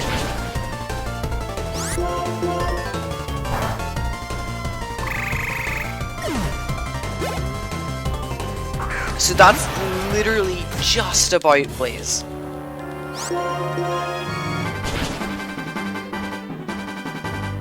So, fortunately, that went really, really well. We've actually saved an X attack.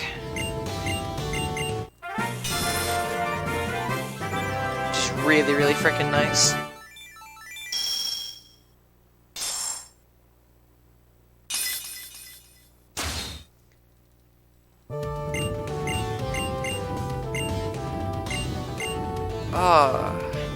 So the annoying thing is I leveled out. No, I didn't. No, you didn't level, did you? No, I didn't. Never mind.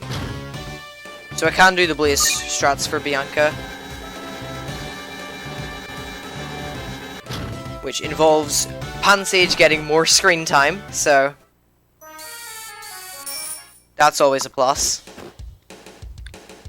The true hero of Pokemon Yeah, Black. the true hero.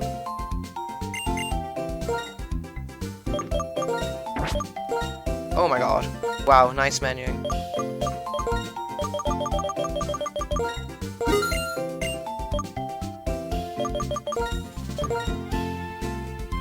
Yeah.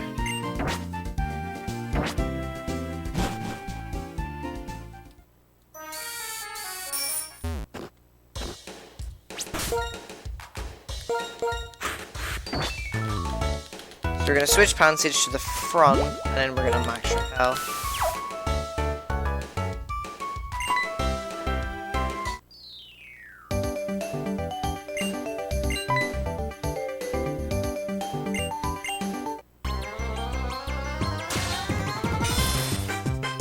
So this is gonna go well.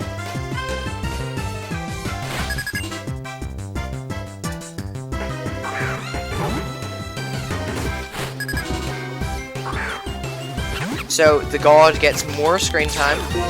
Unfortunately, he can't do very much. So he's just immediately dead. So we're gonna bring in Ignite.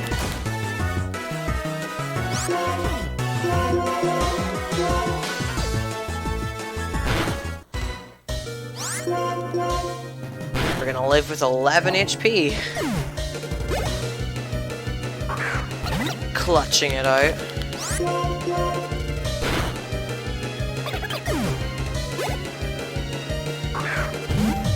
And this is really, really nice because previously Masharna would just use Defense Curl and you'd have to use extra X attacks. Well, I had the chance to use Defense Curl.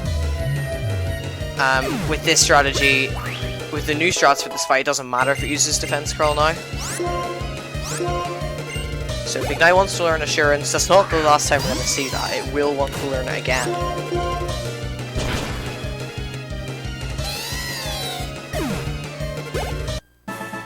So that's Bianca done. Now we're going to get a lovely evolution, the final evolution of the game.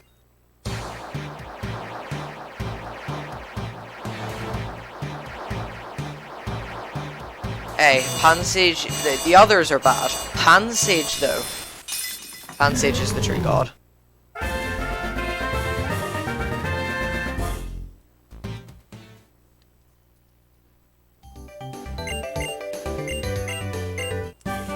Pansage is the hero that we have but do not deserve.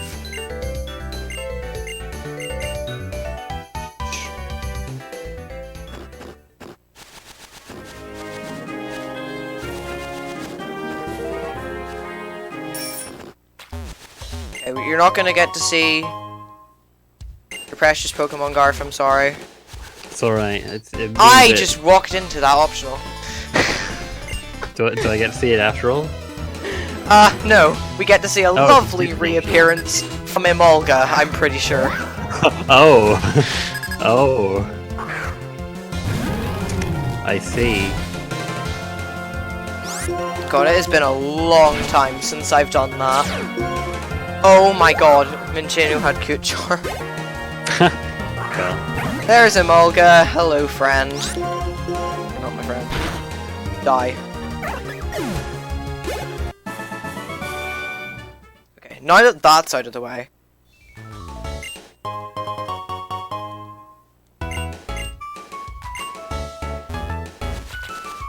Bye, sir. Oh, it's not a Pokemon I ever wanted to see again.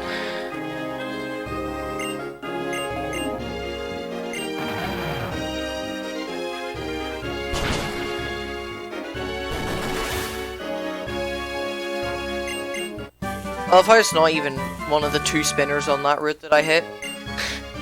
It's just an optional. If I'd stopped 1 tile earlier, I would have been fine. You can't tell me Embolg couldn't just burn that web and get you through there. That was a waste of play. No. You need special assistance. It's special assistance, huh? What's Crocker got that you haven't? Bulldoze apart. Maybe that's why they used to teach bulldoze. Ah. Yes, there you go. Skip clay. Well, yeah. If only you got. Yeah, you can't really skip clay because you need bulldoze. But if you could get bulldoze without clay, that would be the strat. So this entire cave is just a series of being stopped constantly and being told things. But we get to see the professor for the first time in a very, very long time.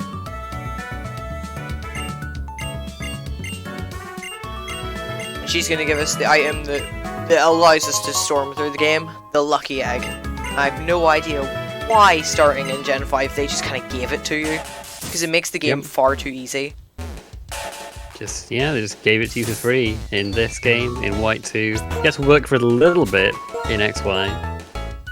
But yeah. Very nice. So we also have to switch, and we're back to the front.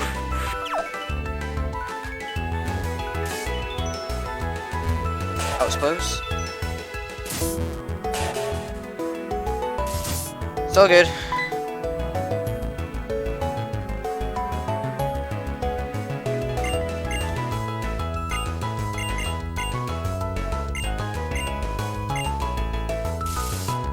So once again, stopped by the Shadow Triad, which we honestly don't learn too much about ever, really. They're kind of explained a wee bit more in Black and White 2, but not really.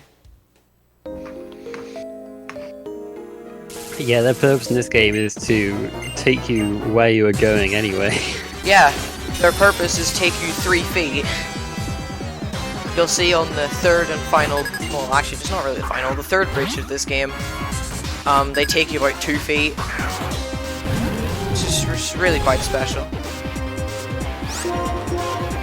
It's like their paycheck relies on them doing something. And it's like, oh geez, we go come this way. Yeah, you were going this way anyway.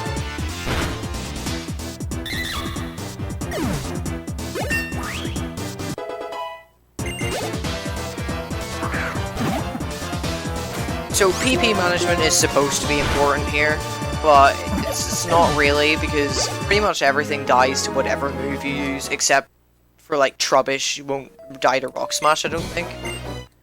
But your aim is to exit here with 10 returns left and 0 heat crashes. Because I picked up an elixir on the previous route, which we're just going to use.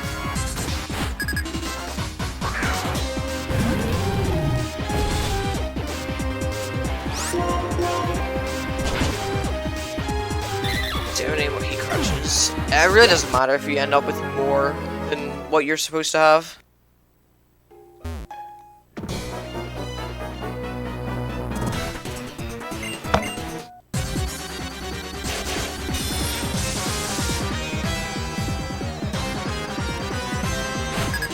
Candice is not in this game now. There is an Ice type gym leader. It's not Candice though. Maybe he played Candice in Sinnoh. It's like he's that Pokestar good Studios legend. Yeah. Don't use fake out, please. Good.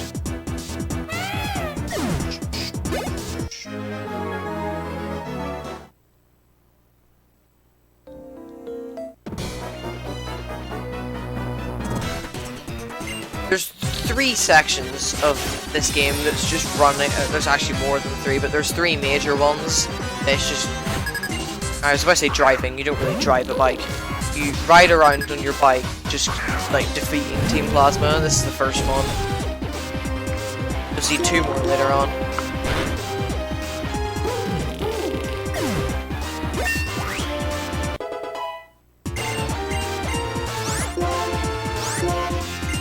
You've an unhealthy obsession with Courtney.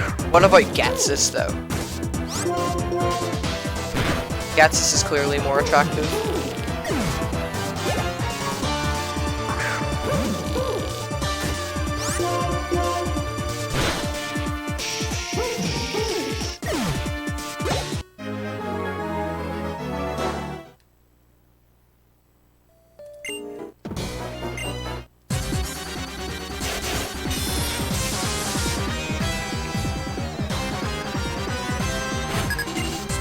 Another Watchdog that thankfully doesn't have Detect, which is just as well because you're trying to manage PP here, I guess.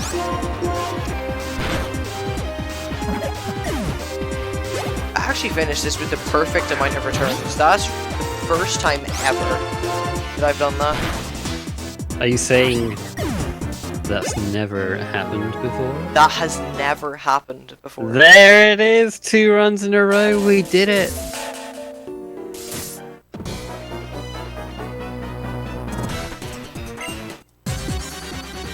You gotta keep this up. Yeah, hopefully every single run can do this.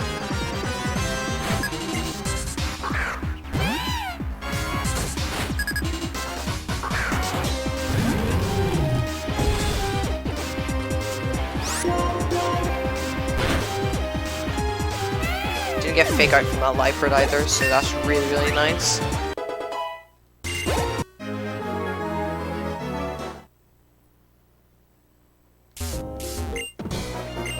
Really happy with my execution in Chargestone Cave. I would always like to hope it would be good because I do practice Chargestone Cave quite a bit.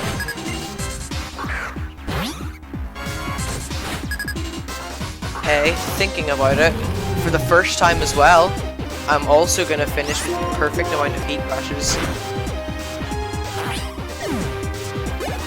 So we're going to have 2 that's never happened before moments in the same cave. What the heck? Unheard of.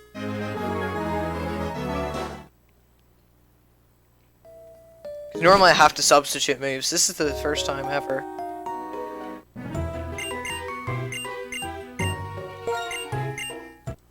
Right, I really want to see Iron Defense here from Bulldor. He very rarely attacks me with Smackdown.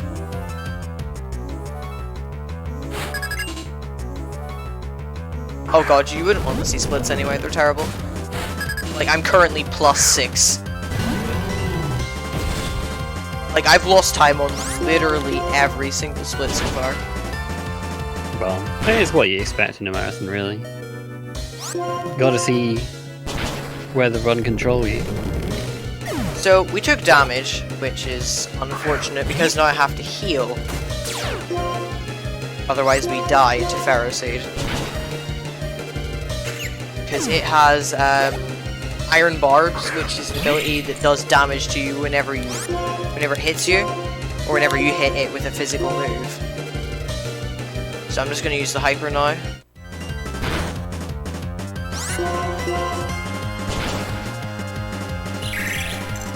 I didn't know you had Charge Beam actually, that would have been really, really bad if you'd paralyzed me. charge beam that doesn't paralyze you. Can it Charge not? beam raises. Nah, just raises special attack 70% Oh, of the happy time. days. Oh no, I'm getting confused in Falconer's Gym from Platinum. Yeah, totally plus 6 seconds. It's not like I'm currently plus 7 minutes and 35 seconds. No, not at all.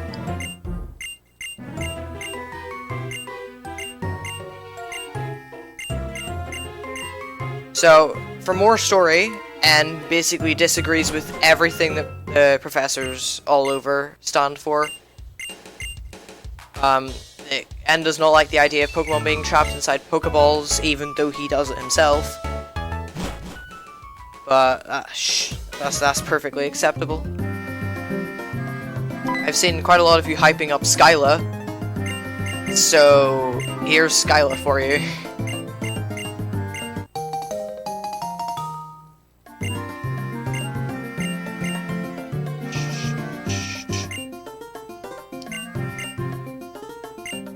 Oh my god, is that Cedric Juniper?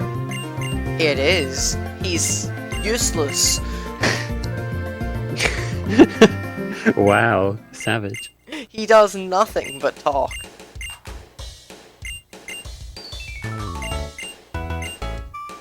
So we have to follow Skyla to Celestial Tower. Oh jeez, what does he do?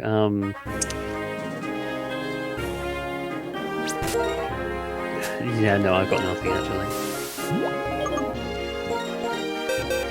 So we use a Max Repel and we teach Fly to Weebat. Does he Also upgrade your use an Pokedex elixir. or something? I don't know.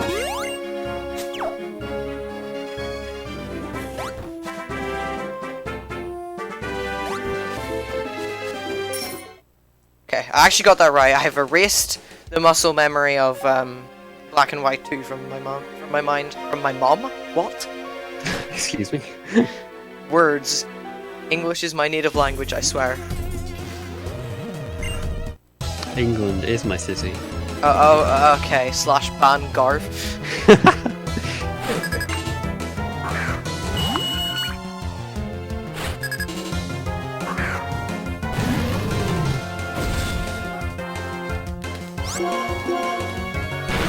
So I'm about to take.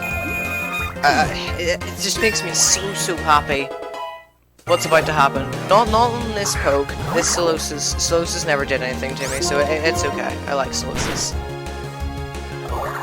What's about to happen here makes me very happy. It's a Sigilyph. We outspeed it, and we one-shot it.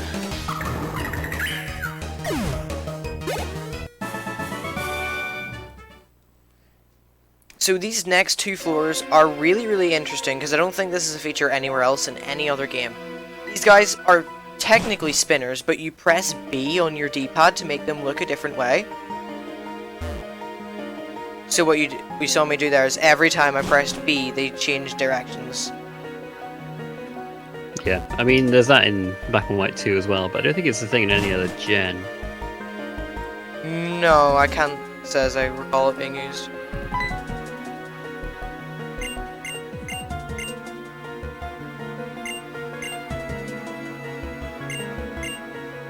So we're forced to ring a bell, which is really exciting. Oh no!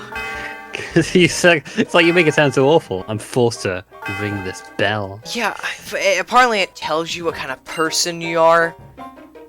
What if you have a fear of bells? This would be a disaster. I do have a fear of bells. How did you know? I'm sure there's got. Well, let me see what. Is there a fear of bells? Probably. There's a fear of everything nowadays. Like, there's a proper scientific name for most things now. Yeah. There you go. Campanophobia. There it is. What if you had campanophobia? Yep.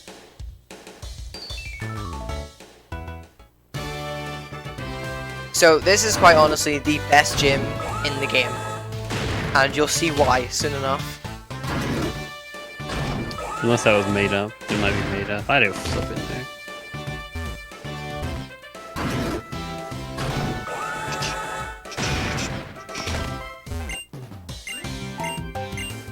So this is another really, really frustrating part of the run. A while back in the run, I said there was more potential for detect trolling, and this is it. These tranquils have detect, so you're just not going to use it. Oh my god, double. The double. I think I might have figured out the secret. You are going to use detect. Okay, never mind. Okay, it failed the second time. Nearly got quadruple detected.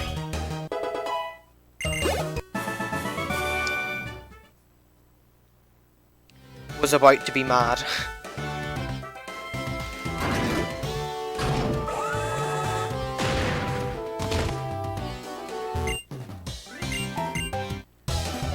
Thankfully, there's no detect trolling in this fight.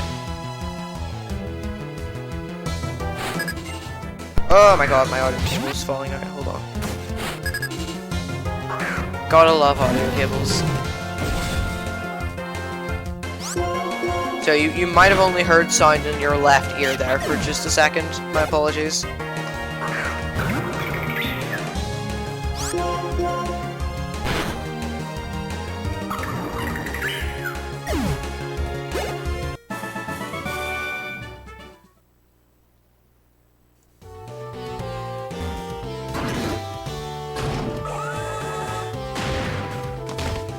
I don't understand how you don't, like, break your leg in any of this. Being shot around from cannons. Well... unless you just have kneecaps of titanium or something. Maybe. Good, no detect troll. So this next fight, I really don't want to get hit. I have to heal anyway. Damn it, I'm 3 HP off no heal range. Just risk it, it'll be fun. No. What?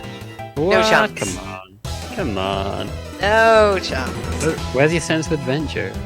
That went out the window the second N happened. I see. My original plan for this run actually was if I got on a good run, marathon strats would go out the window, there'd be no saving or anything. But I now have to heal anyway, because I got air slashed. So I now definitely have to heal.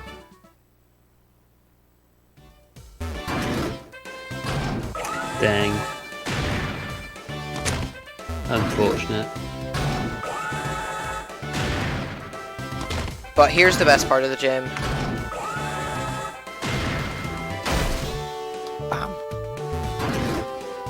Get bodied into a wall.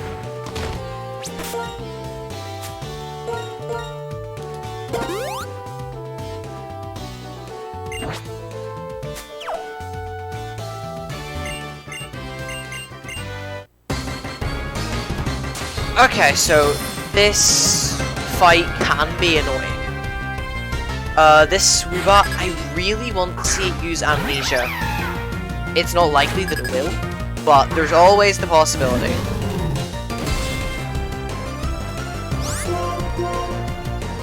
Arch Stamp, that's fine.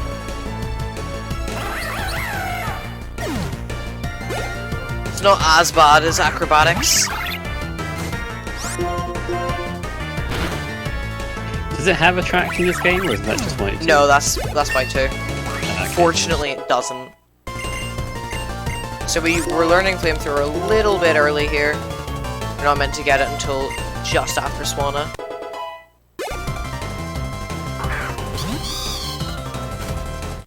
So we're actually going to use Flamethrower. Here. Burn it.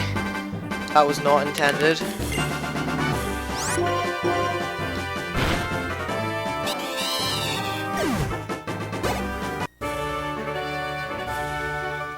Losing time yet again.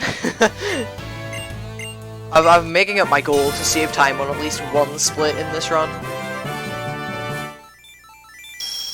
That is the dream. Yeah, last guy the fight went well. I don't think I need to heal. What was my HP? I think it was 125. 125? I think so. Okay, I don't need to heal then. I could be talking garbage over them. Oh no, hopefully someone took note of it, because if it's Yeah, it was 125. 125, okay, sweet, I don't need to heal then. Free time save.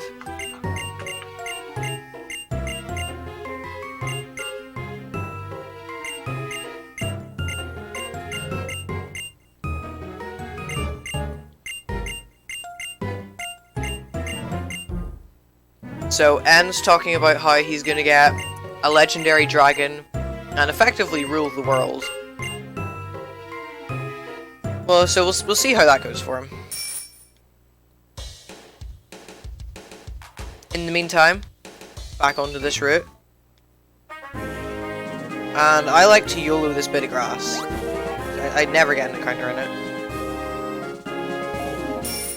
I always YOLO that so the max repel. I always max repel later on. So one max repel lasts me the whole way through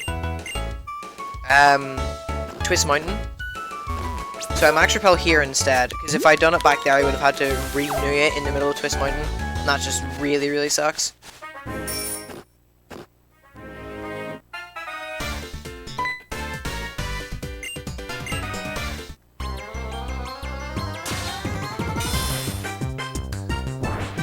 So this fight, it can be really, really hard, but it's not hard, it's more annoying. The way this on Pheasant works is it has super luck, and it's whatever item increases its critical hit ratio. It's like scope lens, I think. Oh, okay. So it has a 50% chance to crit you, I'm pretty sure. So it used air slash, and it does get the crit. I don't think it's 50% of this gem, but I could be wrong. Let me... Well, no, combined with super luck. Let's have a look. Scope lens combined with super luck, like it's a really, really annoying. It's just a really, really annoying thing.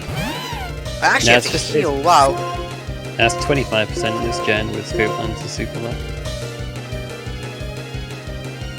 Viper likely would have killed me there if I didn't heal.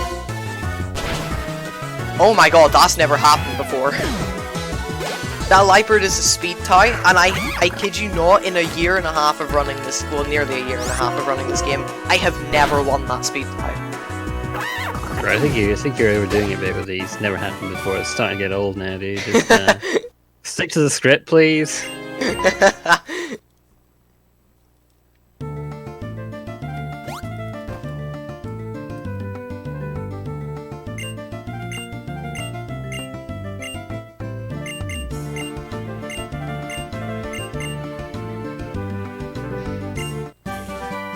Oh, did you use air cutter? Oh, okay, well, if you used air cutter, then yeah, it is. Oh, air cutter, okay. My mind's all over the place. The blue corner has won the game.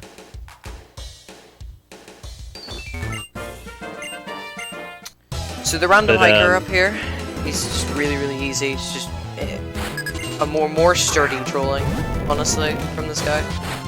But in Gen 5, it's actually 1 in 3 with that. It doesn't like double every time. At plus 3 crit, it's 1 in 3. And then at plus 4 and above, it's 1 in 2. How did our protagonist not break her legs? She has kneecaps of steel.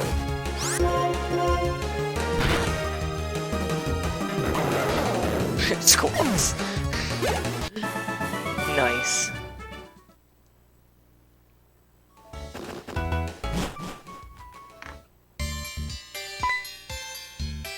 So we meet Clay again, and he tells us that we're welcome to train, even though I don't think he even owns the place. I think he says he does. I think he says he does own it. He calls it my mountain. I think, but well, I don't know maybe that's just him being Clay. It might just be him being Clay. He's kind of like that. So we're gonna pick up another rare candy here. Second. Wow, there's a wall there. Wow.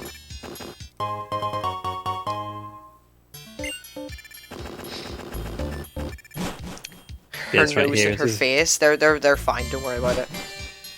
This is why you want to do winter in this game. Yeah, Just- this is the only reason, pretty much. You do winter in this Otherwise, game. you'd have to go on the inside, and I think you'd have to fight some trainers. I can't really remember. Oh yeah, if they're you don't have to. well, it would be, for the it would be a most lot part, they're slower to optionals or navigate at the very spinners. least. And I can't remember if that can be successful in other seasons anyway. It might not be. I don't think it is, actually. I don't know, I've never tried it in other seasons.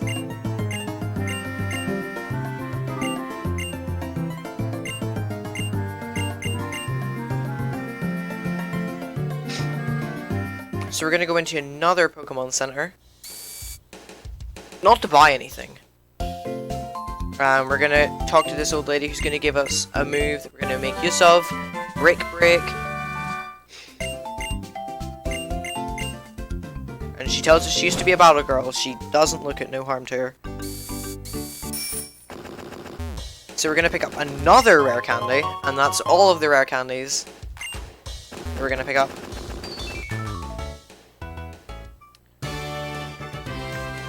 So getting a good gym here is just complete chance. Even more so than the other gyms. Every Cubchoo in this gym has a move called Endure, and Endure, regardless of what's used, allows it to live on 1 HP. So didn't get it there. The only exception is if you use like a fire type move, the Endure gets, you know, it used, and then you burn it. The burn bypasses it, but that's like the only instance I can think of. Or poison, I guess. Or it's air slash. There you go. I was looking at crit chances at the time, but I didn't see what it was. But yeah, air slash. Okay, so it is 1 in 4. There you go. Still pretty bad though. 1 in that's 4 is still still very terrible. scary. Yeah, RNG and Pokemon. That's never happened before. You're just throwing it around now. It doesn't even mean anything at this point.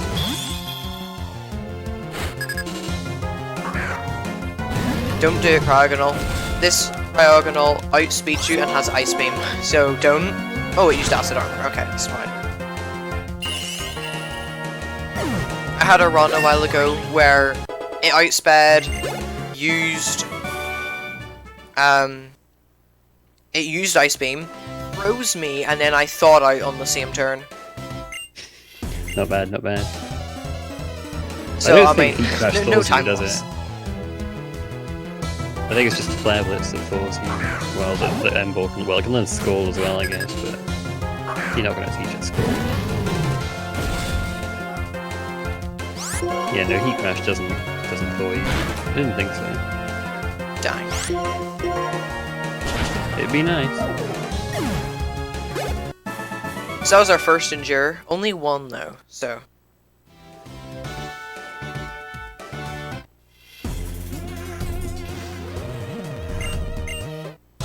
That is better than normal, honestly. This is the final Endure is used to. Yeah, okay. This is the final Endure of the gym. Better than normal. Could we be seeing a time save in this split? Potentially. Ooh. Oh, we didn't get Endure.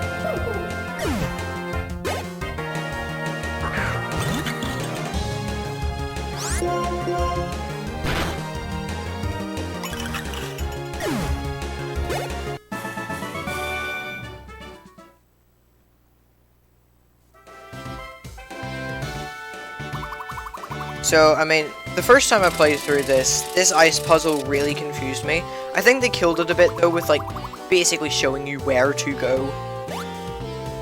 Because they have, like, the wee patches on the ground, and they even have, like, an arrow pointing out of them. Like, that kind of killed it for me. It took a lot of the fun, and I guess some of the frustration out of an ice gym.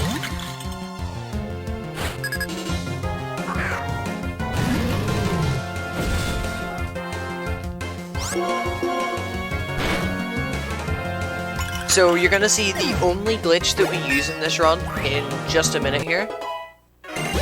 Well, right as we go out of this fight, you'll see it.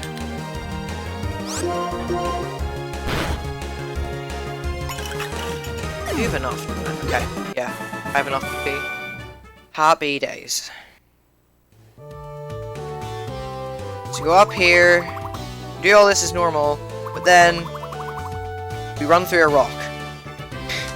That allows us to skip that trainer there.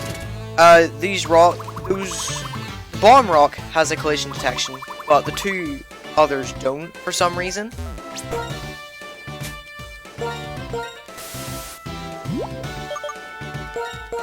I'm not entirely sure why that would be the case.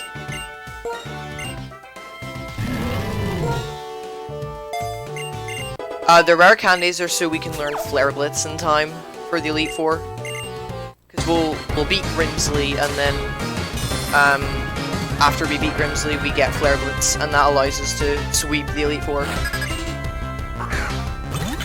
The Elite Four is unbelievably free in this game. It's really, really nice in comparison to Black and White 2.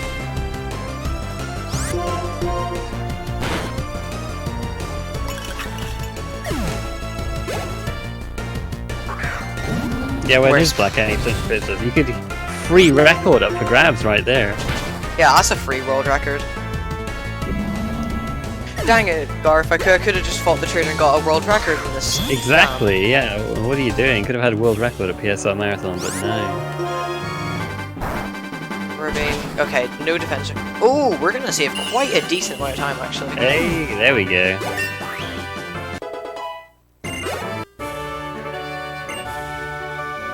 $10 seconds. And Look at that. against my splits, that's good.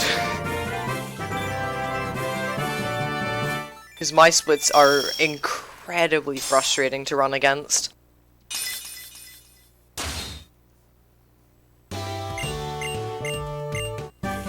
So yay, saving time on a split. Wow, who would have thought?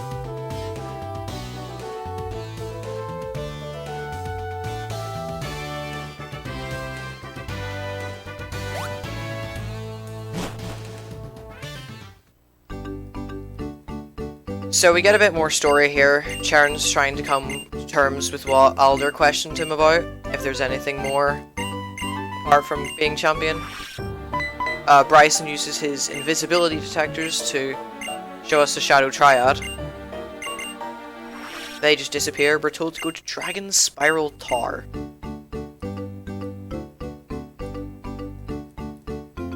So, we're gonna have to head off there.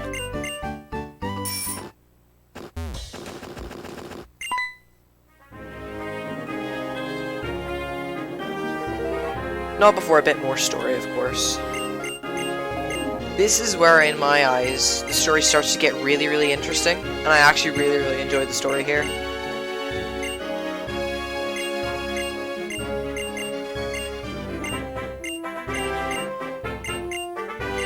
I do like whenever they incorporate like ancient myths into these Pokemon things. I just, yeah, no, I think they do mythical stuff well. They did it really well with Platinum, I think, as well. Yeah. So that Team Plasma Grunt you saw out there, he doesn't do anything. I don't even know if he fights you, even if you talk to him. But you can just go right past him.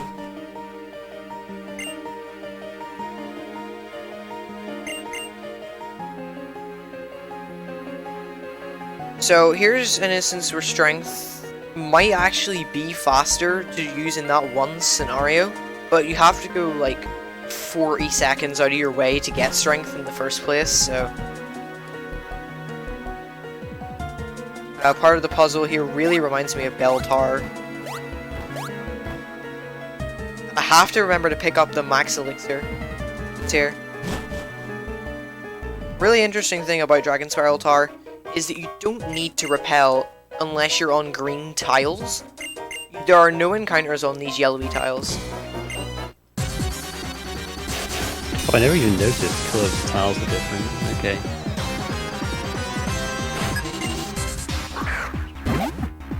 So this section, it does not matter at all what you use. Every single Pokemon here will die to any move that you use. what you really want to be doing is killing them with Return and Flamethrower to avoid super effective text. But because of the detect trolling, I will likely have to use a few like brick breaks and rock smashes.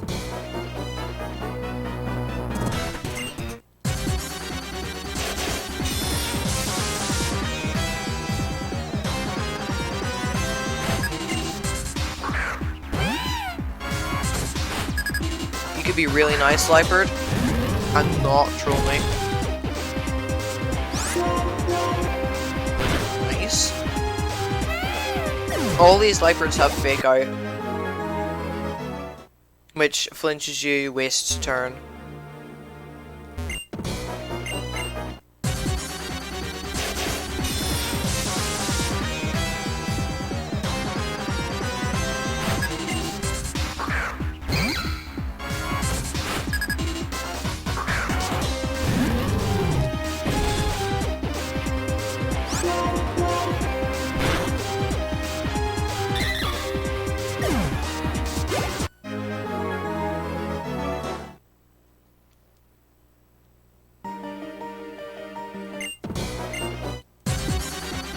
So this is actually the second of 3 main plasma things that you have to do in this game, which is running around defeating Team Plasma. It's fun one-shotting everything, but the amount of wipers that these guys have is really, really frustrating. It's okay if they don't use Fake Out though. Touch wood. Dang it! Why do I speak while I do these?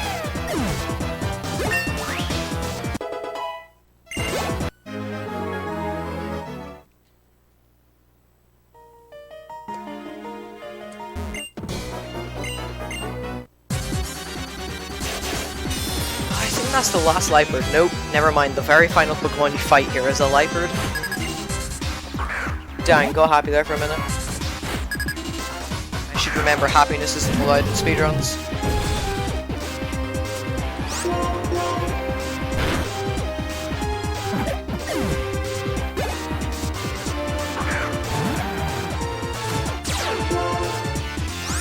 Yeah, doesn't do anything. That's 6. 2, 3, 5. Oh, I don't think I'll actually. 6. 3.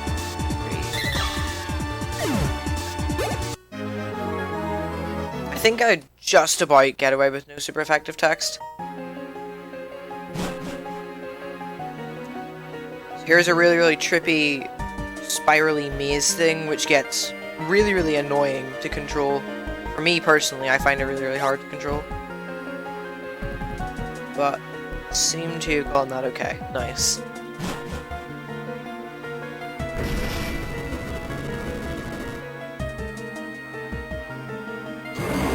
Here's one of the here's the max elixir. Okay. Remember to get it.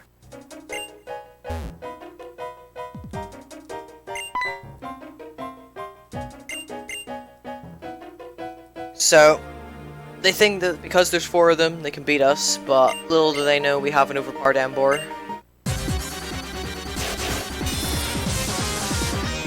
They don't even fight you all at once.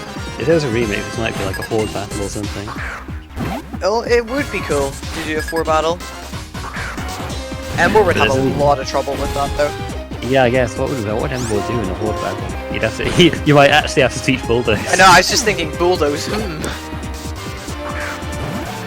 Might actually be useful.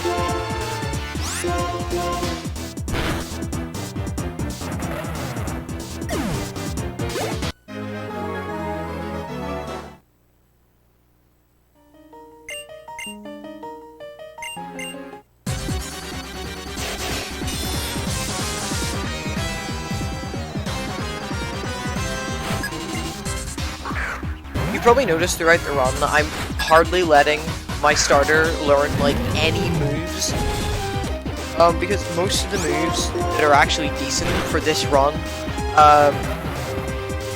are TN given, actually. Like here, right here, we're not going to allow Embor to learn Head Smash.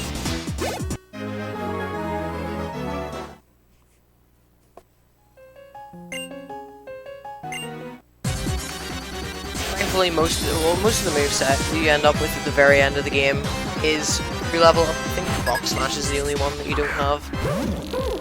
Re-level up. You have Return. Not at the end of the game, no. But do you not have Brick Break though? Your final thing is Rock Smash, Brick Break, Flamethrower, and Flare Blitz. Okay. So 2 of them are TM. Oh, Brick Break. Yeah, okay, forgot about that. By the way. For some reason my head was still Heat Crash, that's the old route.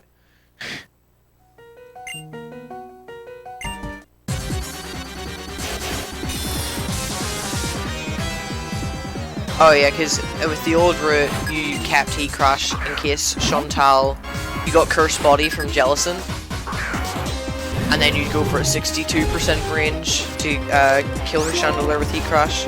Wow, did run out of PP.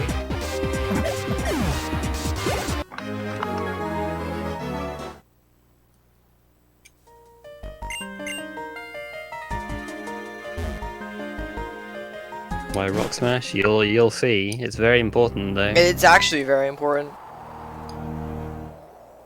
You'll see at the very, very end of the run. It's literally kept for one purpose. And trivia, in my old runs, I used to reteach Rock Smash in the Elite Four. Because I had absolutely no idea what I was doing.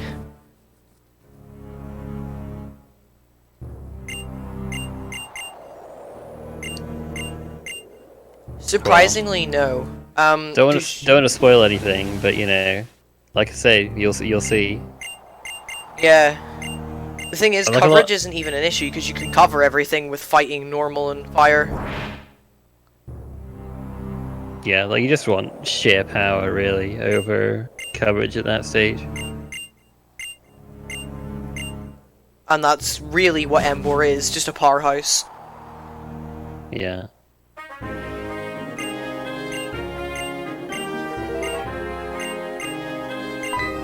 Alder's theme, one of the best themes, I think.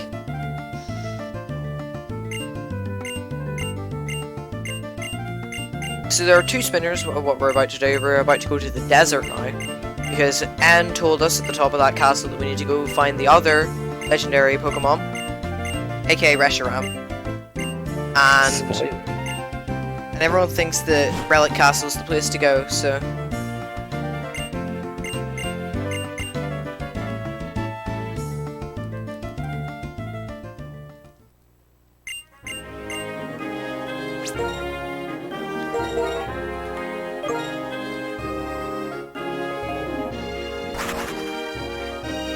This is not an emulator now.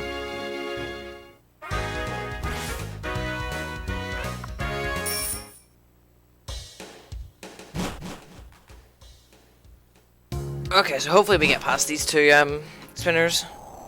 Would be nice.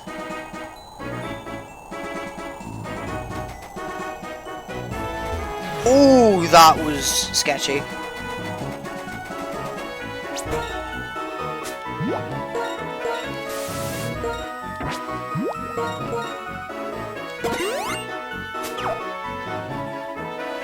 Very nearly got quick spun. If I'd been on my feet, I would have gotten caught there. That's the good thing about the bike.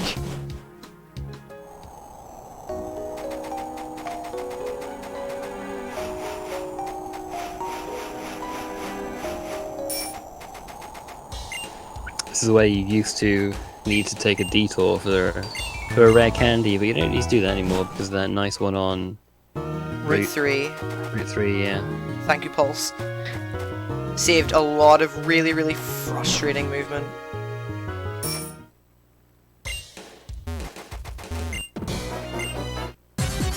Because trust me, that movement was really not fun to do.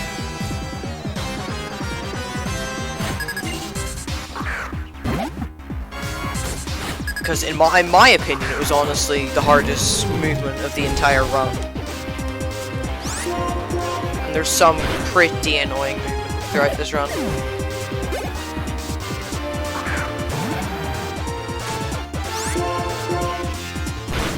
Most of it's caused by the Gen 5 bike, honestly. just because it's so hard to control.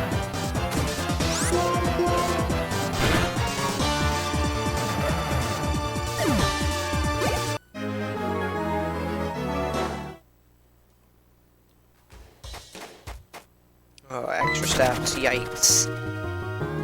Because we don't have that massive detour for the rare candy anymore, we can talk to the people or the trainers in Relic Castle now, which is really, really nice.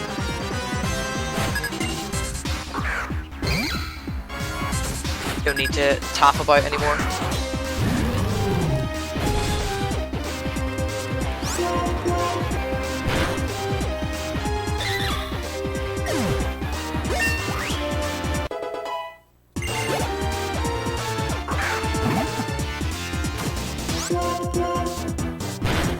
You'll notice that I'm flamethrowering basically everything here. That's not preference like Dragon Spiral Tower was. It's actually recommended that there's actually a recommended move list this part, because you need to save Brick Bricks and returns for Drayden's Gym, which is coming up pretty soon. Except for this Garbodor, it's like the only exception.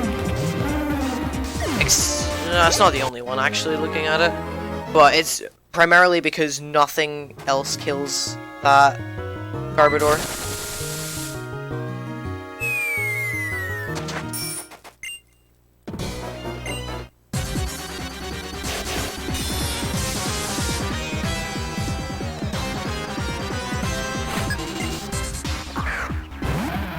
This is another exception to the flamethrower rule.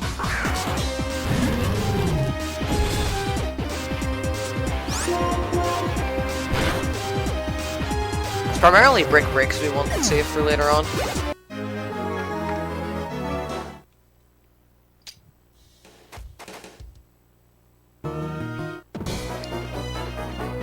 So fortunate you can't go and talk to that Plasmagron.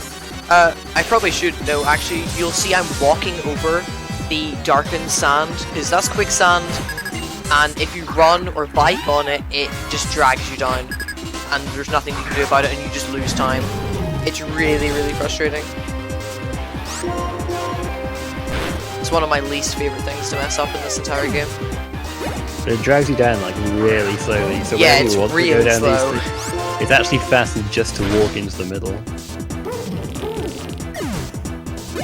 The only exception, the only time that you would purposefully run on it is with the old route where you would go and get the desert candy if your max repel ran out. Oh, I see. And you needed, so you didn't get encounters, so you would just get dragged down instead. But that's really the only time you would be doing anything like that.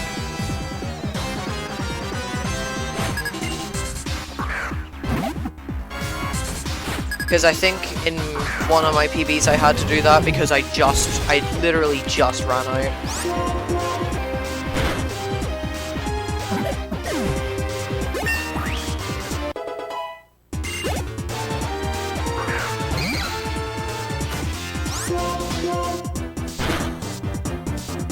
You are 16 levels above this Watchog, it's crazy. That's how much of a deal the Lucky Egg makes.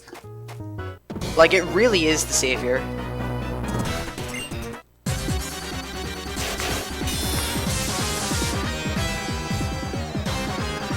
Could potentially save time here.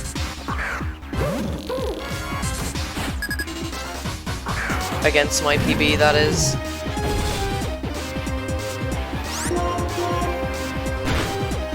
Depends if this Viper wants to be nice to me. Which, you know, we'll see. Yes, it does want to be nice. So that's a fancy gold split.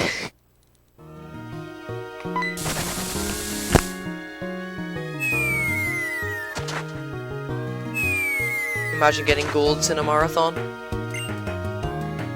Good stuff.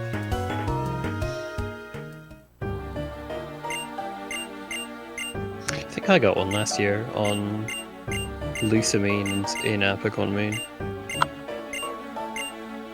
Always nice.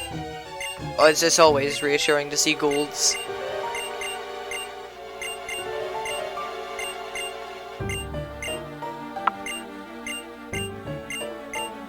Can't believe you have the patience to run. Gen 7 did. I do. I had enough for Moon. So far, I haven't had enough for Ultra, but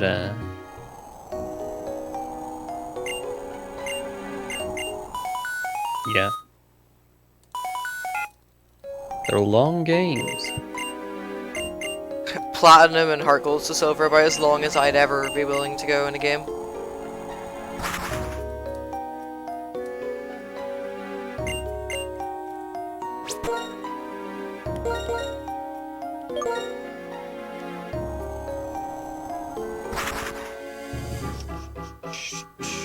So we're gonna fly back to Nakarine City, and this is where we're gonna receive the all-important item. So do you remember that tiny, well, it wasn't really tiny, that rock that was so obsolete that they just kind of stuck it up there because it looked nice? That's the thing with the legendary dragon in it. So we say yes to make sure we get it. And there we go. We now have the thing that contains a dragon. Dude, Alder just like he says, "Wait, I'm gonna give you a choice here," and then when you say no, he's like, he asks you again until you say yes. It's so silly. It's like at the start of Black and White 2. It's like, do you want a Pokemon? No, I'll ask you again. I didn't quite hear that.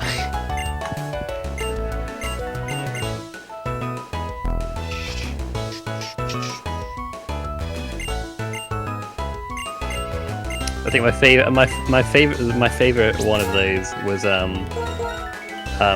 in Diamond, Pearl, and Platinum, where Professor Round's like, you'll use his Pokédex to record data on all the Pokemon in Sinnoh, right? And if you like no, he says, I can stand here without speaking for hours. I'm a very patient man. Let me ask you again. Love that.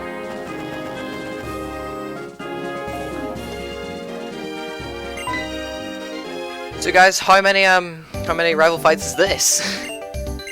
Oh man, have you been keeping track? I've lost track. I've been too busy focusing.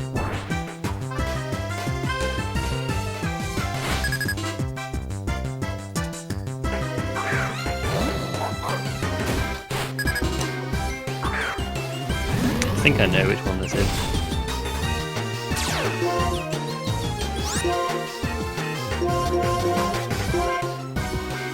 Work up. Nice. I want to say this is rival 15. You would be correct. Nice. Yeah, because you have the next chair and then Kansas.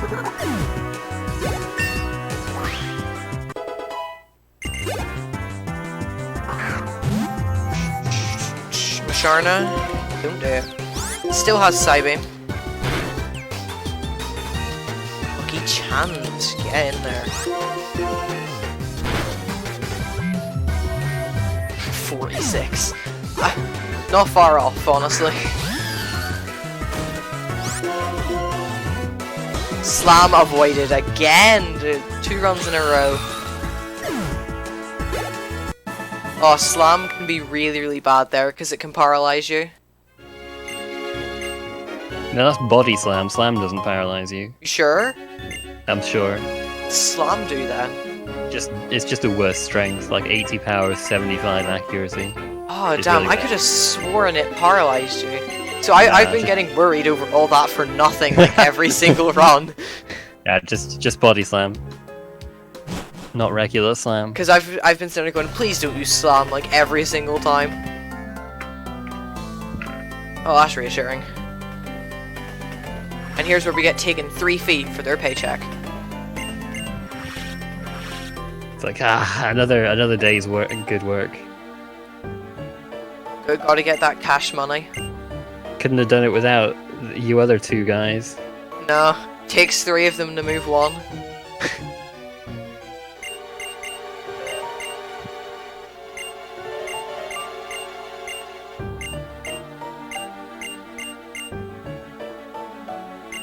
So Gats basically sits and trash talks you the entire time here. He's just like, oh no, the dragon will never recognize you as a hero.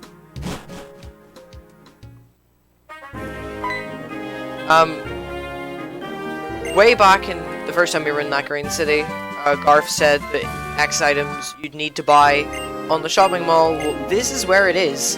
This route here, it's just north. That's where you'd need to go to buy them. This is shopping mall 9. It's in White 2. It is the only place you can buy X items before you've beaten the Elite Four. Thankfully, you don't need them. Got that sword stance in White 2. And any ones you do need just happen to be sitting on the ground around this early game, so.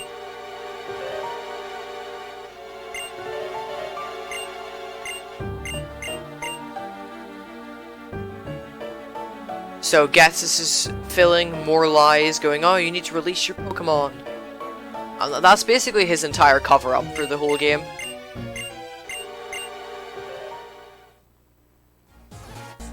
We'll see how he truly feels later on.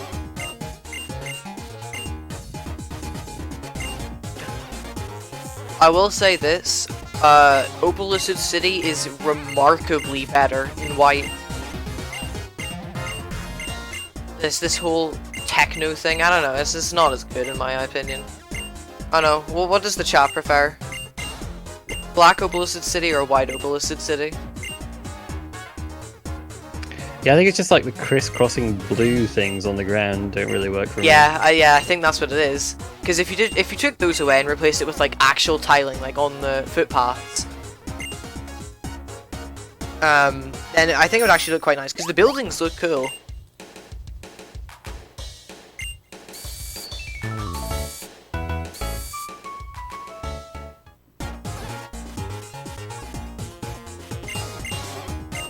But if you want to see the other version of Opaloosid City, check out the White 2 run on Sunday.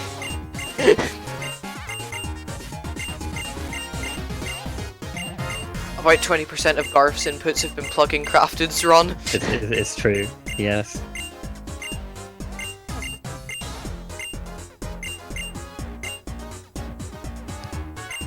Run by a very uncrafted. Also, I'll be commentating that run, and somebody earlier said they thought I was crafted, so you won't be able to tell the difference whenever we're talking. So it'll be a lot of fun. Yeah, you'd be commentating your own run, man. That's right. Double commentary. Featuring Crafted and Crafted. Featuring Craftedite and the Crafted.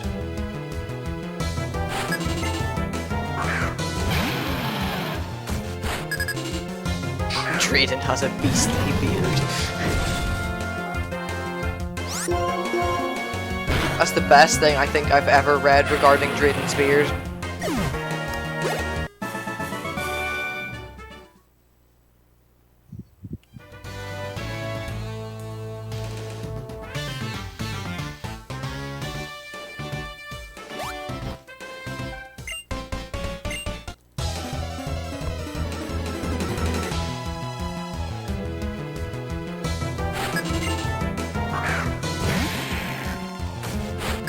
So there is a range in this gym. It's a no, it's not even 15 16. I wish it was 15 and 16. It's 11 and 16. I have hit twice, 2 or 3 times maybe, in my entire duration of running this game.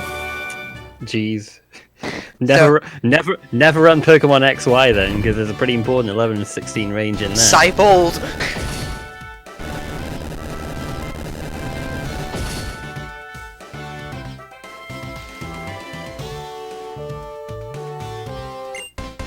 Hold my estimate. I don't even know what my estimate was. Wow. I think it was 330. In which case, yes, I will definitely be able to do that. Unless I die. Yeah, don't do that. I'll try my best. That is part of the plan, to not die.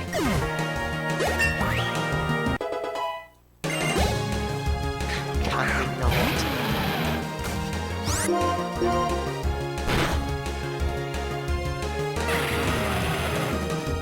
330? Yeah, sweet. I'll definitely be able to go underestimate then.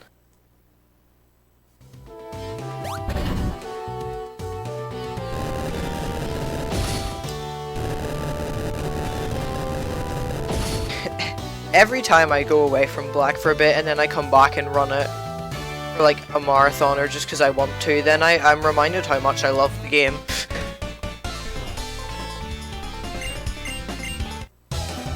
So I think I might just start running this again. This guy, he's never going to be satisfied. Look at a 3:14 and think, you know, I think a 3:13.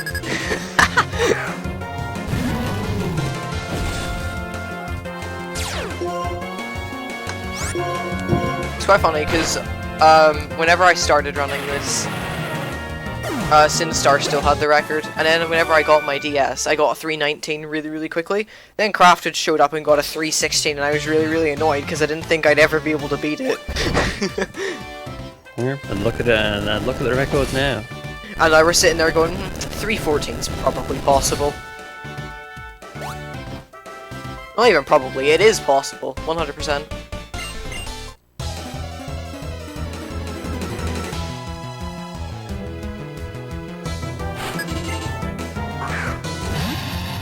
Hard Gold, Silver, and Black and White 2 are the most expensive games because they were underproduced, to my knowledge. At least Hard Gold and Silver definitely were.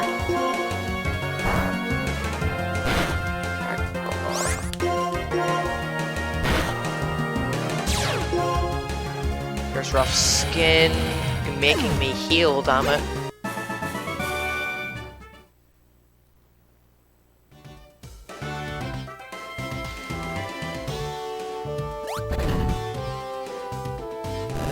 Resetting for encounters. That is the downside to running this game Crafted.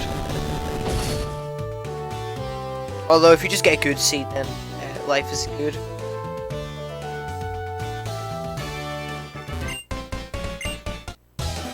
Life is good for encounters.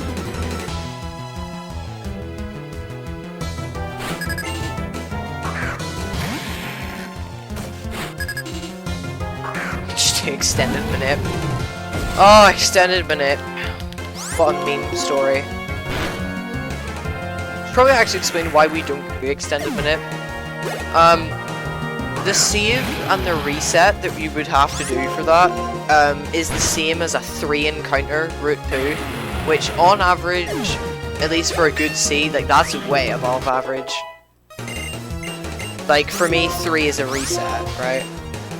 It would guarantee you Woobat, but then again, good seed gives you a good Woobat. And all that jazz, but like, nah, it's just not worth it. Because I mean, why? Yeah, it would give you consistency, but who needs consistency whenever you have luck? That's great. You know, when you're Irish, you're stereotyped for good luck, so, you know. That's true.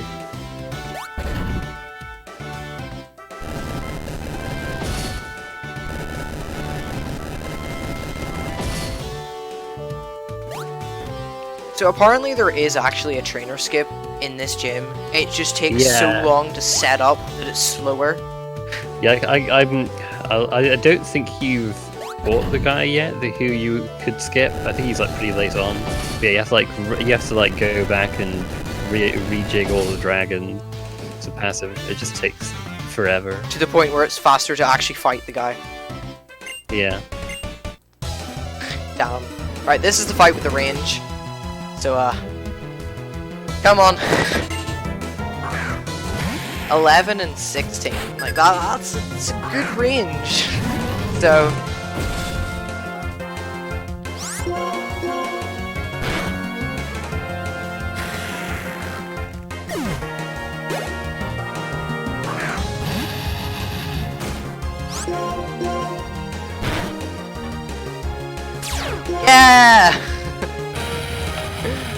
Oh my god.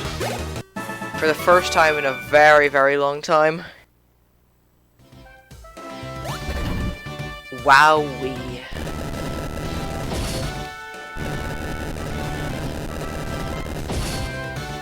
Garth, I think this is the guy. I think it's like the final trainer. It might be, yeah. But yeah, I haven't seen it on the screen yet. Oh no, it's not. Obviously. It's not the final, I don't think. Like, I can definitely say though, if you put the dragons in the right way, you could definitely skip. Oh, Garth, there's your chance to correct Amiibo on his grammar. It's alright, he's got it, he's got it. He managed it.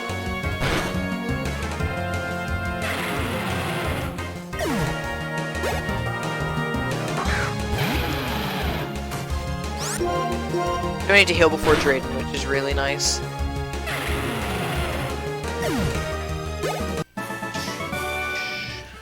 Nice. So next fight is Drayden.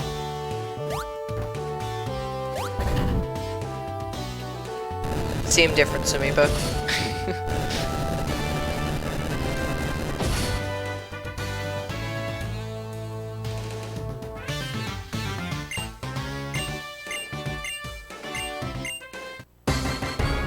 Right. We really want to see Dragon Dance here from this fracture.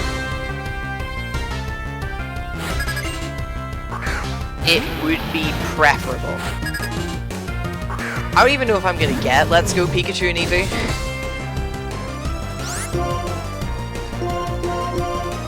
That's a story for another day though. Dragon Dance, yes. Yeah. I imagine it'll probably be in the marathon next year. Oh yeah, definitely. Don't know who's gonna run it, but that's that's a story for next year. There's a team of people, I think, that are working on like rooting it whenever right as it comes out.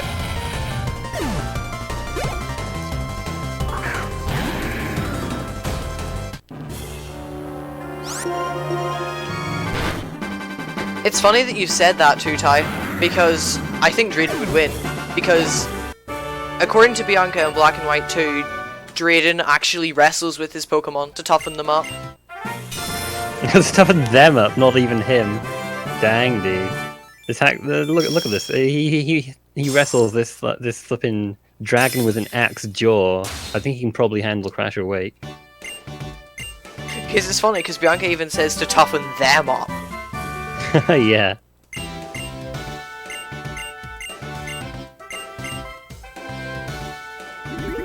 Riolu, man. Yeah, that'd be the real winner. Oh, damn. He's the true professional. He's the true star of the show.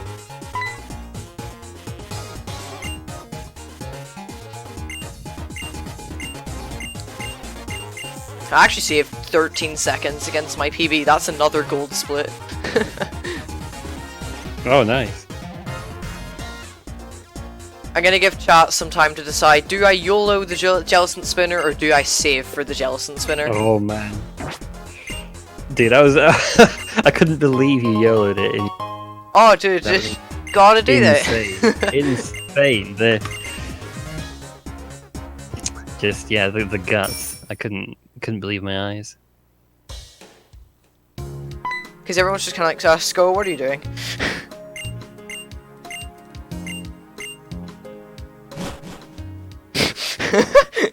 Dude, I knew Emery would say that.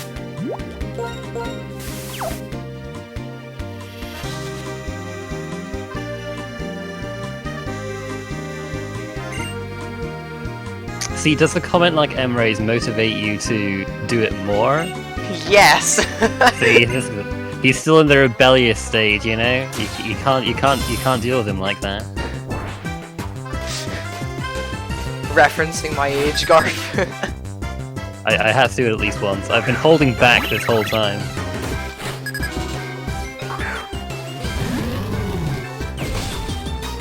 I didn't put a number on it. I didn't put a number on it though. That's a step up for me. Detect, happy days. Don't use detect. Damn you.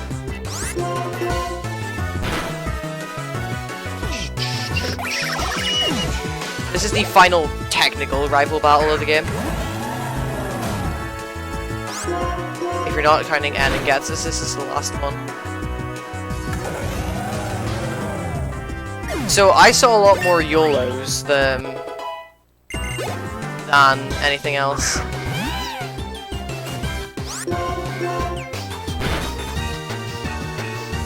We're sure you'll get to hear it for a whole 15 seconds before I get on the bike again.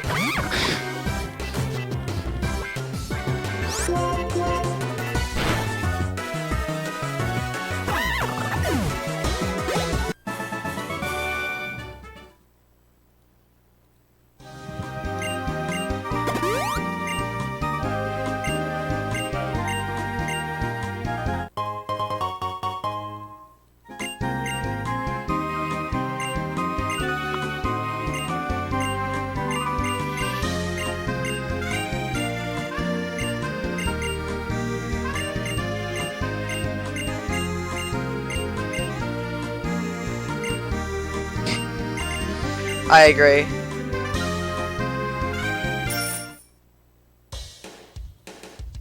See? Don't need to save.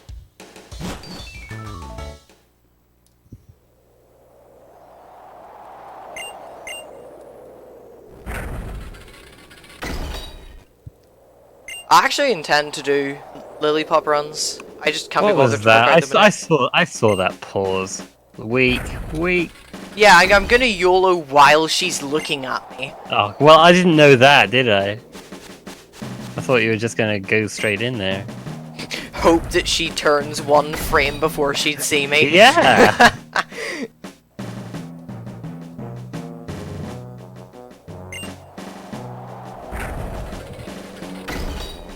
Yeah, this is totally the best part of Black and White.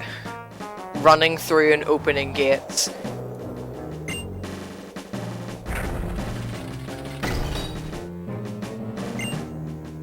I do like how the music builds up. I think Yeah, that's really like, cool. and each instrument gets added.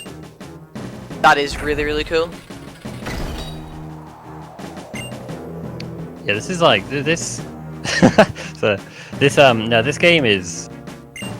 I don't think other games really did that with the whole, you know, layering music kind of things. Just add a few more because they have like in Aspersia City you can like add a few more instruments in there, and in Village Bridge you can like build it up when you talk to people. I thought that was cool. I like that. Yeah. Also in like White 2 and stuff, whenever you get close to the girl that's playing the flute, that's whenever it comes in. Oh yeah. So I got obscenely trolled by this person. It's really, really frustrating. This girl has a Whimsicott and a Zeb Striker, both of which I'd speed you, but that's fine because you want to take a bit of damage anyway. So, just... It's not even the Whimsicott that's like annoying. Well, not Village City. I meant a Cumulative. The carry on. Zeb Striker here has Discharge, and in my PB it paralyzed me. Oh, you Spark here, and it paralyzed me again! What fun. At least I wasn't paralyzed into not moving this time. That's not as bad. Well, got all those paralyzed heals you didn't use earlier. Also that cherry berry from that one guy. All those statics that didn't happen. Yep.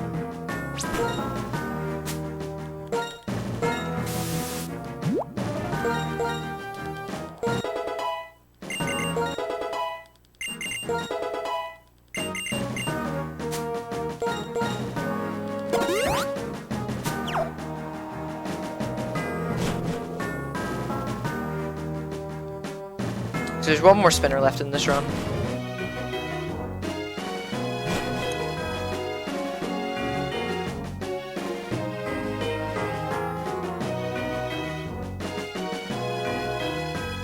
Nice.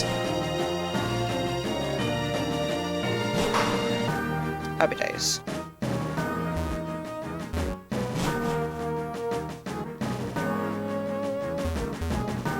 So one cold storage spinner, actually. That's all. That's less than I expected. I did hit that stupid option with the Emolga though. Thankfully I didn't get static from that, god.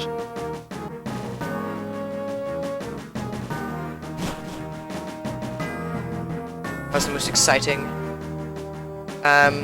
one ever. Most exciting victory road. I am currently 7 minutes and 19 seconds behind my PB. But I wasn't expecting to beat my PB or anything. Yeah, it's good time. It's pretty good. It's pretty good. I said no to the guy to the... Yes, I would like to go into the Elite Four, thank you. Saying no strats.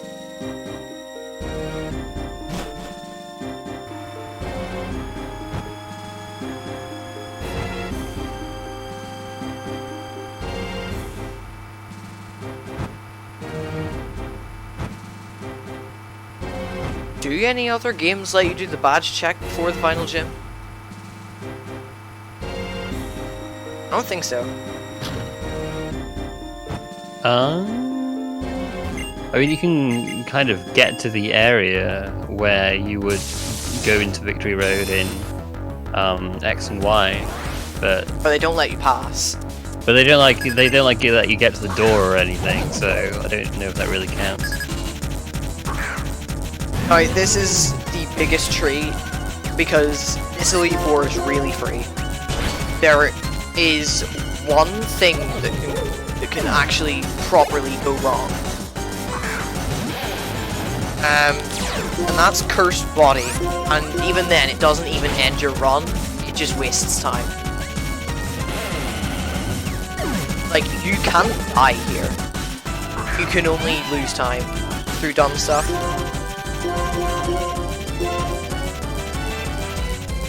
Fake out.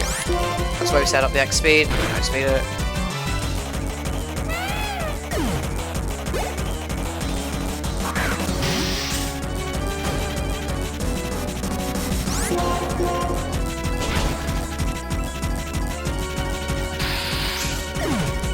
So this is where we get Flare Blitz.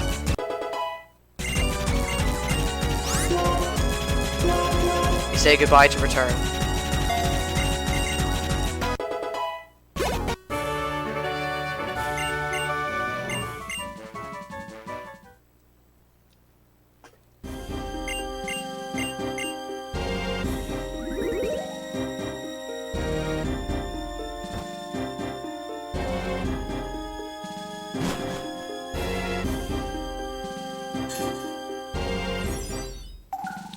So next we're off to Caitlyn. I think previously you used to fight Marshall next and then Caitlyn, but slight route improvement. So you'll see something that I don't think is used in any other game. I suppose it's used similarly in Red, I guess, with the whole letting yourself die thing, which you'll see here in a minute.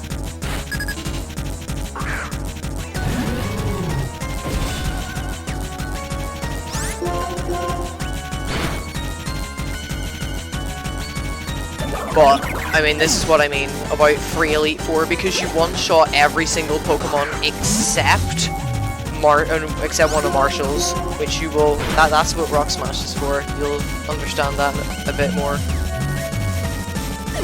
Yep, we're almost at the point. But you get to see why we kept Rock Smash.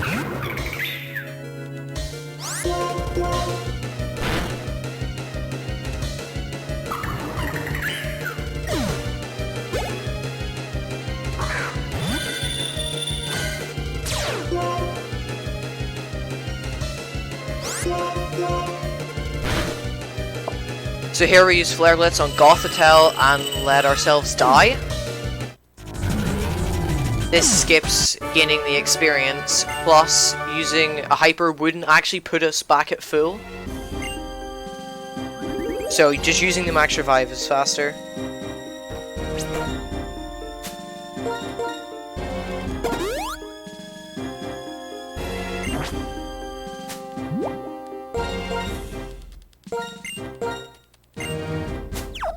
There we go. Equip the charcoal as well. That gives us the fire type boost that we're going to need for Marshall.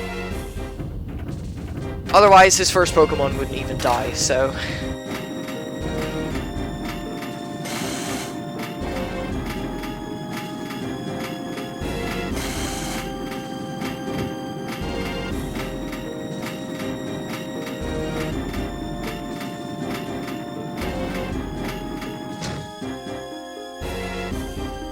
Gothitelle might have been arranged with Blaze Heat Crash, I think.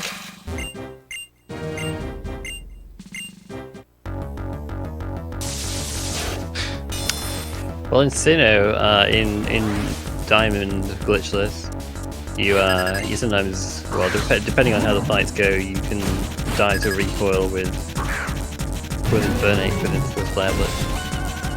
Oh, just you mentioning Sinnoh, actually. You let yourself die in Rival 3. I think about it.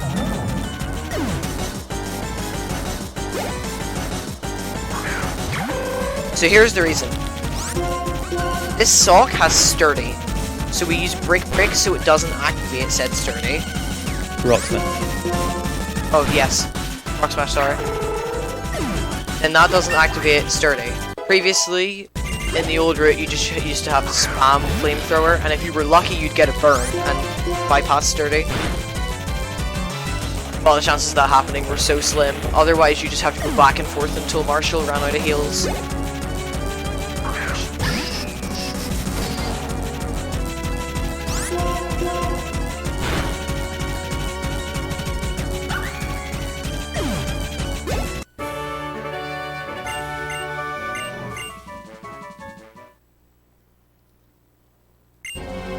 No, Stone Edge does a lot more than 2 damage.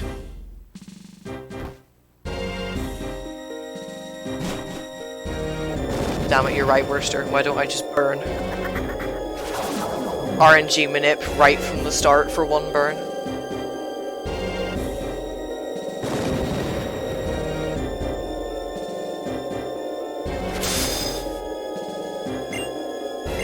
I mean, you know, you reset for encounters at the start. It's not too much of a stretch to reset for no burn on Marshall, right? Oh yeah, fair enough. You know, 3R resets, easy.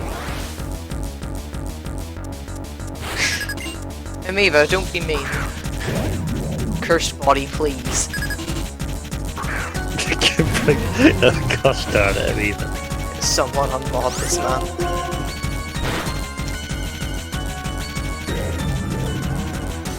Don't need to worry about Mummy, because we use a special attack.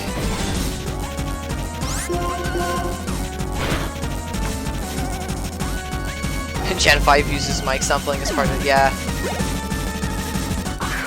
That's true, if I just ask politely. I've actually died to this Jellicent before because I've hit the wrong move. No curse body, nice. Good stuff, good stuff. You should be apologizing, Amiibo. So once again, we kill ourselves here with Flare Blitz.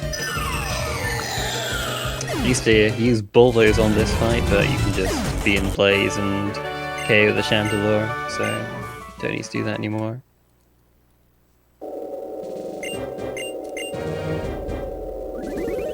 Also, you used to keep Heat Crash, and if you got Cursed Body, if you wanted, you could risk like a 62.5% range or something to kill it with Blaze Heat Crash. What's the strat now? Just, If you get Cursed Body, you have to switch because you don't have Heat Crash anymore. Okay, you just switch, yeah. Switch to get rid of Cursed Body and then just Flare Blitz. It loses 20 seconds, which is a wee bit frustrating, but...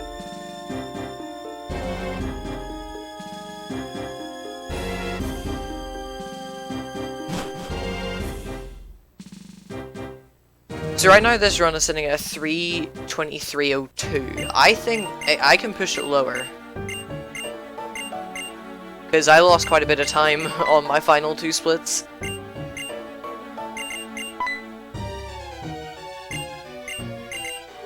So here's where we start to see a lot of cutscenes.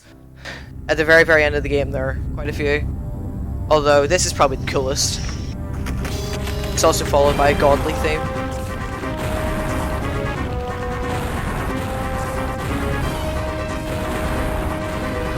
Yeah, no, I love the Ends Castle theme. You don't hear it for long enough, though. I know. That's the only sad part.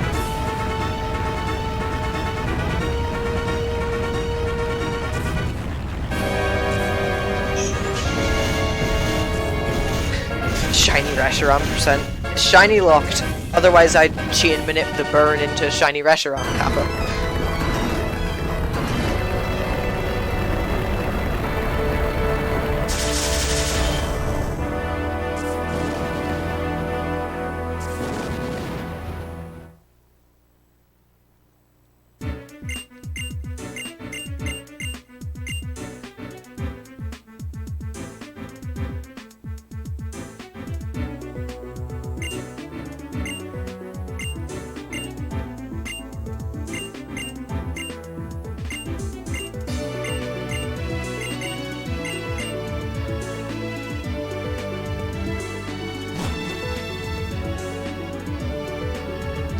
And that's all we get to hear the theme.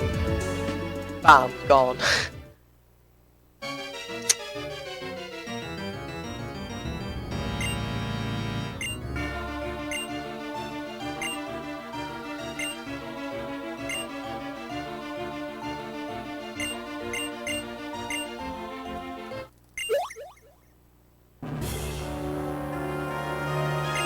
Very convenient, the bridge didn't crush Anne. I know. Super convenient.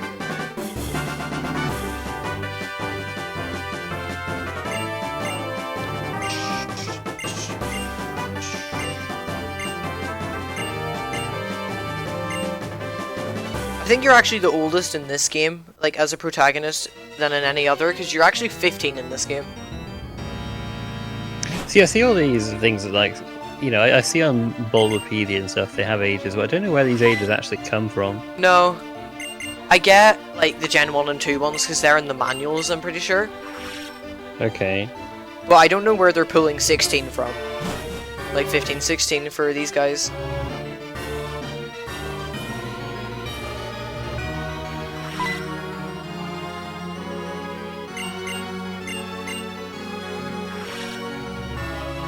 Yeah, Iris is no need to worry.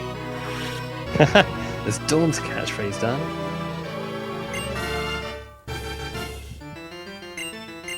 I'm sorry, Iris is annoying in the games and the anime.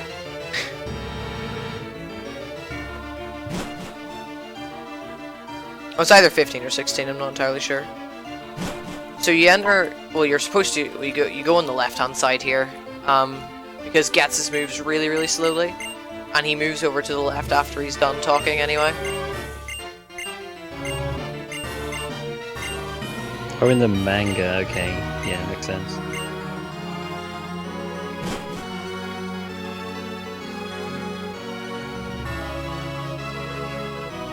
Just because they're cute doesn't mean they can't be annoying as all hell.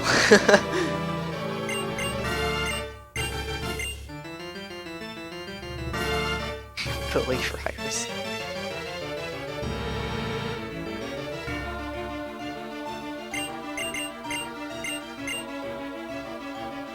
She is a better champ than Elder.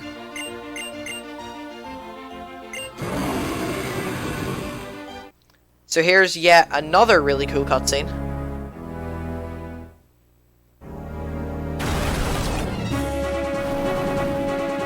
Caterpie would be a better champ than Alder. Alder is a terrible champion, honestly.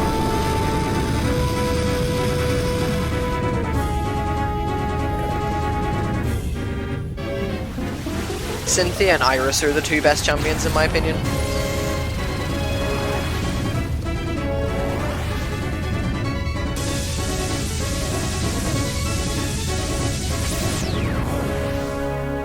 Yes, he does, Worcester. At like the very, very start of the game. We've been friends for 10 years.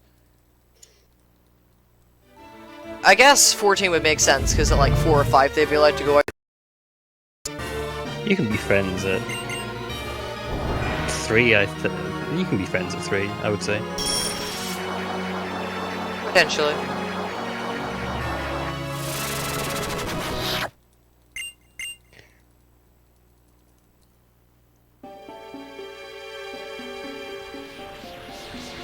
But you're probably not aware enough to think this girl has no sense of time when you're 3 years old. Yeah.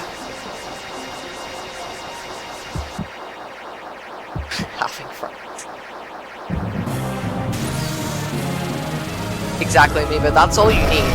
Why bother with all that stuff when you have speedrunning? Yeah, why bother with friends? Why bother with community, eh?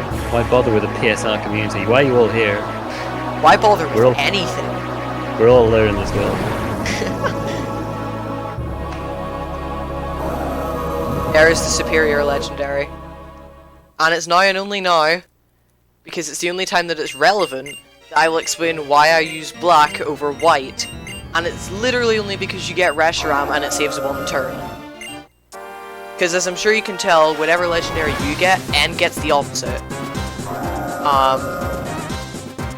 So, Reshiram kills Zekrom in most cases in 2 turns.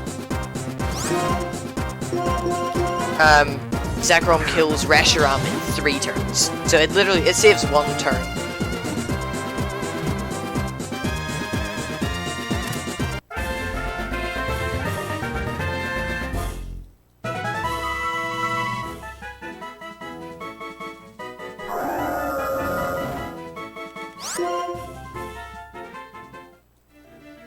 Go Pansage. Pansage's getting even more screen time. And heals us.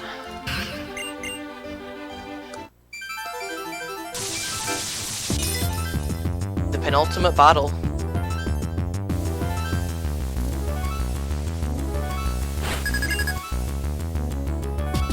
So I'm really hoping for a good Reshiram here.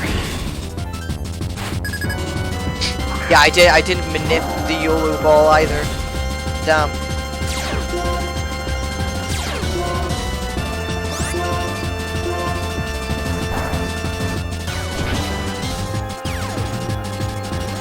Okay. That's not great. Damn, this is a terrible Reshi. Oh boy.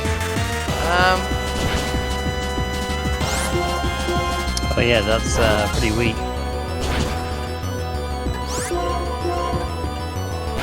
Oh, light screen, oh no. It's all good. Reshiram may be down, but that was Giga Impact. So Zekrom has a recharge turn here, and that allows me to use Brick Break and kill Zekrom. It's supposed to save a turn, but if you get a terrible Reshiram like that, then it doesn't. I use Light Screen Amoeba, so don't crit me and everything's all good. Nice. Now we need to set up. Yeah, it takes a really bad Reshiram to not be able to do that. Yeah, I suppose you could have set up on the recharge turn, but I think Klinklang just always uses Metal Sound anyway. Oh, I literally just used Hyper Beam. No, okay, well, never mind then. Never mind then, ignore me. So I used that final turn to get in my X speed. Oh, it actually doesn't make a difference if you use it or that to... And now I outspeed everything. Stand first is indifferent, I suppose. It's all good, it's all good. Mental note. Break this Archeops. No, you'll actually die if you rock smash it. Yeah, I will actually die if I rock smash and don't crit.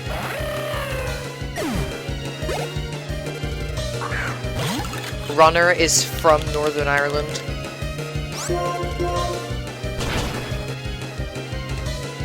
Actually losing time against my PB here, that's how bad it was.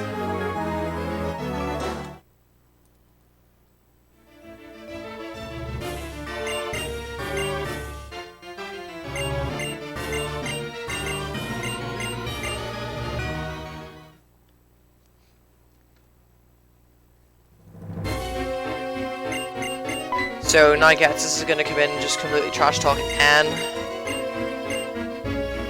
and reveal his true plans. Calls his adopted son defected, was that? Oh no, he's using a lot of mean words here. He's not a nice man. He's not, he's a bad man. Revealing his true intentions. To rule over Unova and how Team Plasma was just a setup.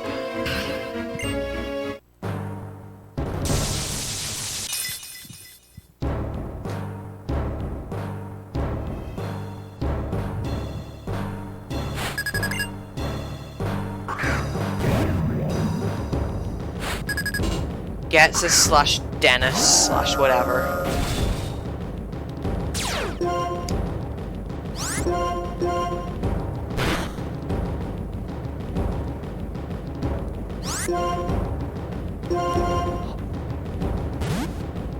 So the power is actually not bad there.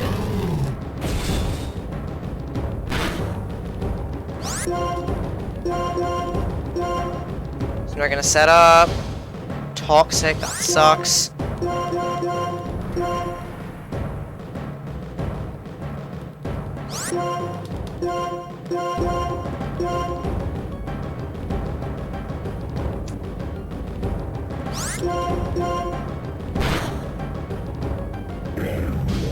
Alright, and we win.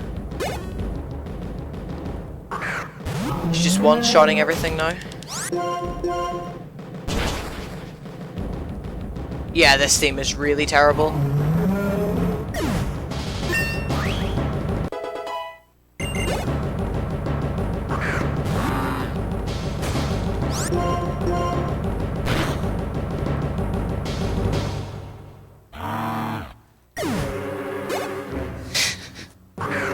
Easy game.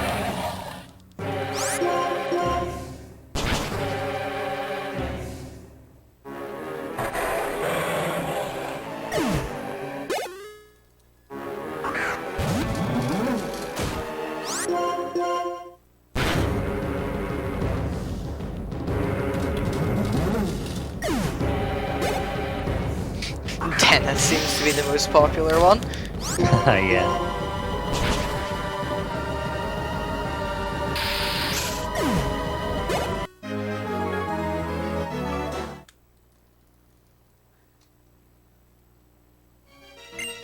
And he talks about how he is perfection. I agree, we're sure it's like a 1 out of 10. It's terrible. Time. Right, so Oh, sorry, Garth, go on. remind me when I Time is on. It's on the first frame. After N is done talking to us here, the screen goes black, and then that's whenever time ends. And I don't know if I'm gonna be able to do it on the first frame. Well, there's like a music thing. I can't. I don't have that on. Oh no. It's fine. Okay, I've been timing it myself as well. It'll be close enough. I've been timing as well, so. Whatever. It's going to be underestimate at any rate. The first thing you can't do this to me. If I don't get it, I blame diabetes. I don't know if this is gonna be sub amoeba.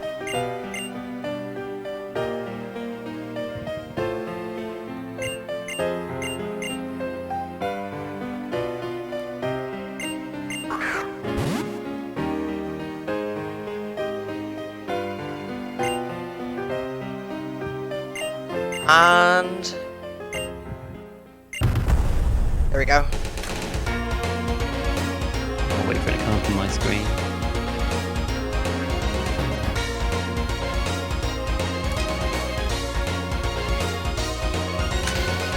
Close enough. What did you get? 3:23:12. Oh, same. Sweet. There you go. 0.2, but it's probably a bit faster than 0.2, but whatever. There it is. So, albeit not the best showcase of this game, but this is a really, really good speed game, and it definitely deserves more runners than it currently has. I think a good showcase is one that that shows like the sort of things that can happen in the run that can mess you up a bit. Fair enough. I think from that point of view, it was a successful run. I would say, definitely. Featuring quick spins. Featuring quick spins. Static. But no dealing. But no dealing. That's like the one thing against this run. Yeah, fair enough.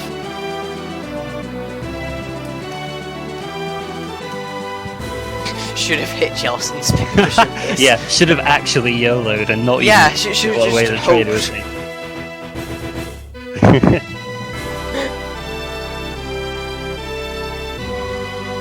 Well, I mean, this run was a little underestimated, so I'm sure we can listen to the credits for a little longer, because credits theme in this game is pretty great. It's the best one, I say.